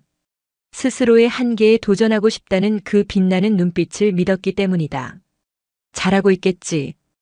혼잣말처럼 중얼거렸다. 요즘 들어 딸에게서 오는 연락이 뜸한 것이 마음에 걸렸다.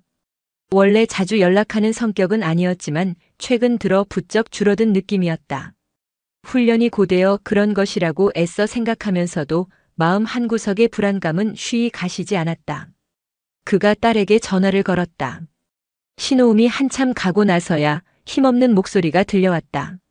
네, 아버지. 목소리가 왜 그러나? 어디 아픈가? 아닙니다. 괜찮습니다. 훈련 때문에 조금 피곤해서 그렇습니다. 평소와 다를 바 없는 씩씩한 대답.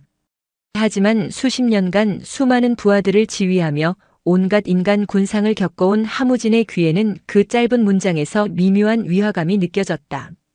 너무나 모범적인, 마치 미리 준비해둔 것 같은 기계적인 답변이었다. 그의 날카로운 직감에 경고등이 켜졌다. 군 비리를 수사하고 적의 기만을 파헤치며 살아온 그의 감각은 보통 사람보다 훨씬 예민했다.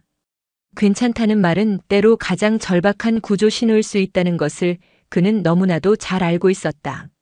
설이야. 내 아버지. 아비 눈을 보고 거짓을 고할 수 있겠나. 전화 너머로 딸의 숨막히는 침묵이 흘렀다. 그리고 이내 아주 작게 흐느끼는 소리가 들려왔다. 그 순간 하무진의 눈빛이 변했다. 계룡대의 호랑이가 잠에서 깨어나는 순간이었다. 온화했던 아버지의 눈빛은 사라지고 적을 눈앞에 둔 맹장의 살기 어린 눈빛만이 남았다. 거기 어디인가? 지금 당장. 그는 더 이상 묻지 않았다. 그는 자신의 딸이 어떤 상황에 처해 있는지 그리고 그 고통의 깊이가 어느 정도인지 짐작하고도 남았다. 그는 즉시 국방부 직할 조사본부장에게 전화를 걸었다. 그의 목소리는 분노로 낮게 떨리고 있었지만 그 내용은 강철처럼 차갑고 단호했다. 나 하무진 중장이다. 지금부터 내가 하는 말을 토시 하나 틀리지 말고 실행하게. 이것은 명령이다. 첫째, 당장 해군 SSU 부대 진해에 있는 그곳의 모든 출입을 완벽하게 통제한다. 부대 전체를 즉시 폐쇄하고 그 어떤 통신도 외부로 새어나가지 못하게 막아라. 개미 새끼 한 마리 빠져나가지 못하게 하란 말이다. 둘째, 자네 직속 최정예 수사팀을 지금 당장 헬기에 태워 진해로 급파한다. 그들이 부대에 도착하는 즉시 부대장부터 모든 간부들의 지휘권을 박탈하고 직무를 정지시켜라. 특히 강태식 원사라는 자, 그 자는 현장에서 즉시 체포하여 독방에 격리한다. 저항할 시에는 발포를 제외한 모든 수단을 동원해도 좋다. 셋째, 이번 작전의 보안은 군사작전에 준한다. 이 시간부로 이 명령에 대해 외부로 발설하거나 수사에 비협조적인 자는 모두 군사반란에 준하는 이적행위로 간주하고 엄벌에 처할 것이다. 알겠나? 지시는 짧고 명확했으며 그 안에는 모든 것을 뒤엎어버리겠다는 서늘한 분노가 담겨 있었다. 조사본부장은 군말 없이 명심하겠습니다. 라고 외쳤다. 최고 지휘관의 분노가 어느 정도인지 그리고 그 분노의 끝이 어디를 향할지 그는 이미 알고 있었다. 한편 진해 SSU 부대의 강태식 원사는 아무것도 모른 채 저녁 식사를 즐기며 동료들과 시시덕거리고 있었다.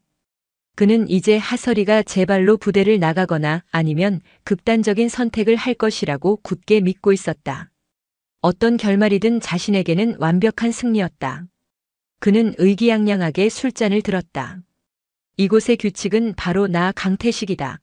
나를 따르는 자에게는 상을, 거역하는 자에게는 죽음을. 자, 마시자고. 그는 몰랐다.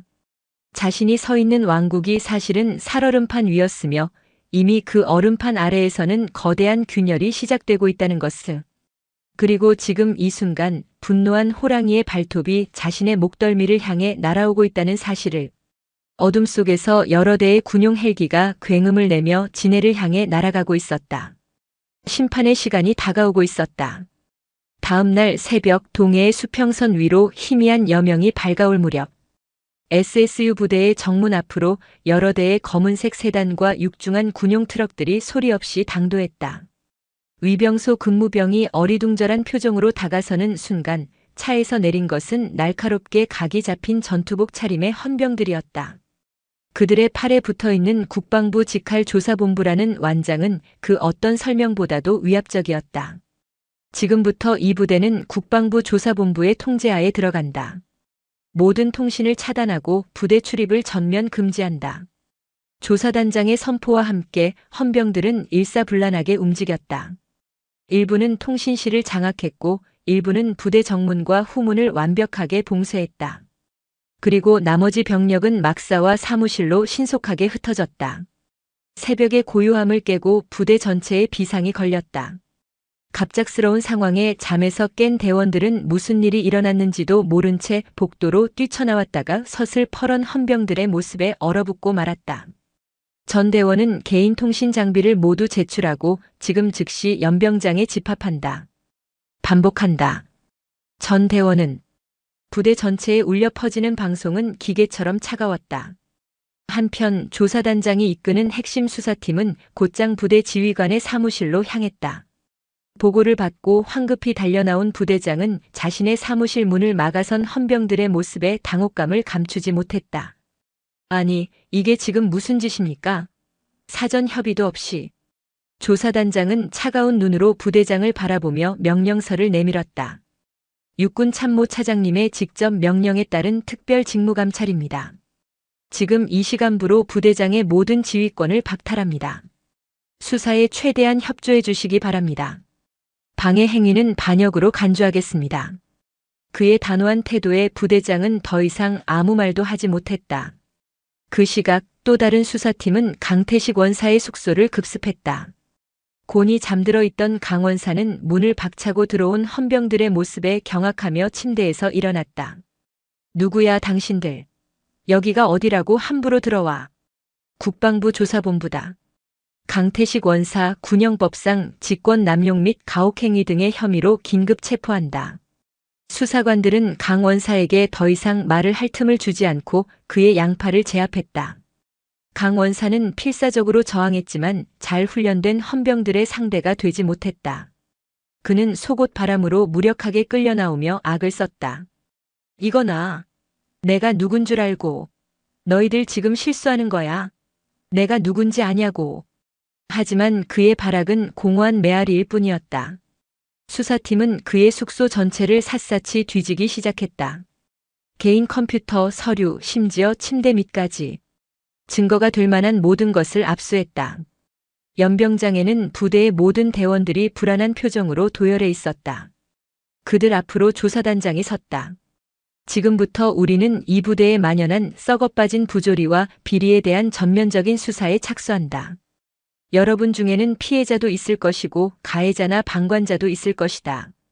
진실을 말하는 자에게는 관용을 베풀 것이나 거짓을 말하거나 사실을 은폐하려는 자에게는 군법에 따라 그 누구도 예외 없이 엄중한 책임을 묻게 될 것이다.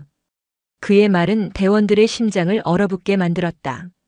특히 하설이 하사의 사건에 직간접적으로 연루되었던 대원들의 얼굴은 하얗게 질려 있었다. 그들은 이제야 깨달았다. 이것은 단순한 감찰이 아니었다. 부대 전체를 뿌리부터 뒤흔들 거대한 태풍의 시작이라는 것을. 그리고 그 태풍의 눈에는 바로 강태식 원사와 그들이 비겁하게 외면했던 하설이 하사가 있다는 것을. 그들의 안일하고 이기적이었던 침묵이 이제 혹독한 대가로 돌아오고 있었다. 수사는 신속하고 정확하게 진행되었다. 하설이를 구했던 김정민 소위와 몇몇 대원들의 용기 있는 증언을 시작으로 그동안 억눌려왔던 진실들이 본물처럼 터져나왔다. 강태식의 왕국은 하루아침에 무너져 내렸다. 모든 조사가 끝나고 며칠 뒤 부대 연병장에는 전례 없는 광경이 펼쳐졌다. 국방부 장관의 특별 명령으로 강태식 원사를 비롯한 가해자들에 대한 공개적인 징계위원회가 열린 것이다. 그리고 그 자리에는 헬기를 타고 막 도착한 하무진 중장이 싸늘한 얼굴로 서 있었다. 그의 등장은 부대 전체를 공포와 경외로 물들였다. 강태식 원사는 포승줄에 묶인 채 연병장 중앙에 무릎을 꿇려 있었다. 그는 감히 고개를 들지 못했다. 하무진 중장은 천천히 그에게 다가갔다. 그의 군화가 흙바닥을 밟는 소리가 연병장 전체를 울리는 듯 했다. 내 놈이 강태식인가? 내 딸에게 무슨 짓을 했는지 알고 있나? 내 놈이 한 짓은 단순한 가혹행위가 아니다. 군의 명예를 더럽히고 국가에 대한 충성을 배신한 반역행위다. 하무진 중장은 허리를 숙여 강원사의 귓가에 나지기 하지만 그 어떤 고함보다도 무서운 목소리로 속삭였다. 내 놈은 군사재판에서 중형을 받게 될 것이다. 하지만 그것으로 끝나지 않아. 내 놈이 평생을 바쳤다고 자랑하던 군복을 내 손으로 찢어 발기고 내 놈의 남은 인생을 사회의 가장 어두운 밑바닥에서 썩게 만들어주겠다. 이것은 내 딸의 아비로서 그리고 이 군의 지휘관으로서 내 놈에게 내리는 사적인 그리고 공적인 사형 선고다. 강태식의 온몸이 사시나무처럼 떨렸다. 그는 비로소 자신이 건드린 존재가 누구였는지 그리고 자신이 어떤 끔찍한 대가를 치르게 될지 깨달았다. 강태식은 군사재판에서 불명예 전역과 함께 15년이라는 중형을 선고받았다. 부대장과 조민준 상사를 비롯한 방관자, 동조자들 역시 모두 군복을 벗고 법의 심판을 받았다. 부대는 그야말로 뿌리부터 새로 태어났다. 하설이는 민간병원에서 아버지의 극진한 보살핌 속에 몸과 마음을 추슬렀다. 모든 것을 포기하고 싶었던 순간도 많았지만 자신 때문에 군 전체를 뒤흔든 아버지를 생각하며 그리고 자신을 믿어준 몇 안 되는 동료들을 생각하며 이를 악물었다. 몇 달의 시간이 흐른 뒤 하설이 하사는 마침내 부대로 복귀했다. 그녀가 다시 부대 정문을 통과하던 날 하늘은 거짓말처럼 맑고 푸르렀다. 부대의 풍경은 예전과 같았지만 공기는 완전히 달라져 있었다. 그녀의 복귀를 맞이한 것은 새로운 부대장과 동료들이었다. 그들의 눈에는 더 이상 외면이나 동정이 아닌 진심 어린 존중과 미안함이 담겨 있었다. 시간이 흘러 하설이는 자신과의 끔찍했던 싸움에서 마침내 승리했다. 그녀는 다시 깊고 푸른 바다를 자유롭게 유영하게 되었다. 예전과 다른 점이 있다면 이제 그녀의 잠수는 생존을 위한 투쟁이 아니라 진정한 즐거움과 사명감으로 가득 차 있다는 것이었다.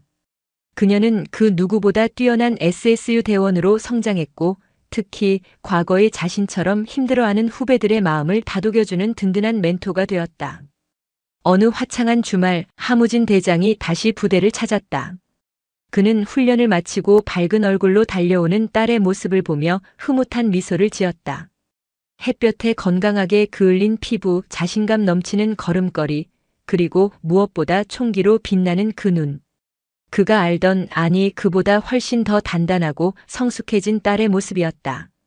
두 사람은 나란히 부둣가에 앉아 노을 지는 바다를 바라보았다. 이제 정말 괜찮은 거냐? 네, 괜찮습니다. 아니, 예전보다 훨씬 더 강해졌습니다. 하설이가 활짝 웃으며 대답했다.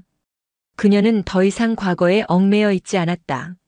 상처는 아물어 별이 되었고 그녀의 길을 더욱 밝게 비춰주고 있었다. 고맙습니다, 아버지. 내가 한 건 아무것도 없다. 다 내가 스스로 이겨낸 거지. 내 딸답다. 하무지는 무뚝뚝하게 말하며 딸의 머리를 헝클어뜨렸다. 붉은 노을이 두 사람의 어깨 위로 따스하게 내려앉았다. 검푸른 파도는 더 이상 공포의 대상이 아니었다. 그것은 모든 것을 품고 정화하며 내일의 희망을 실어 나르는 생명의 숨결이었다. 하설이 하사는 그 바다를 바라보며 조용히 다짐했다. 다시는 자신과 같은 피해자가 나오지 않도록 이 바다의 정의와 명예를 자신의 목숨을 다해 지켜내겠다고. 그녀의 새로운 항해는 이제 막 시작되고 있었다. 바다는 그날의 모든 것을 기억하고 있었다.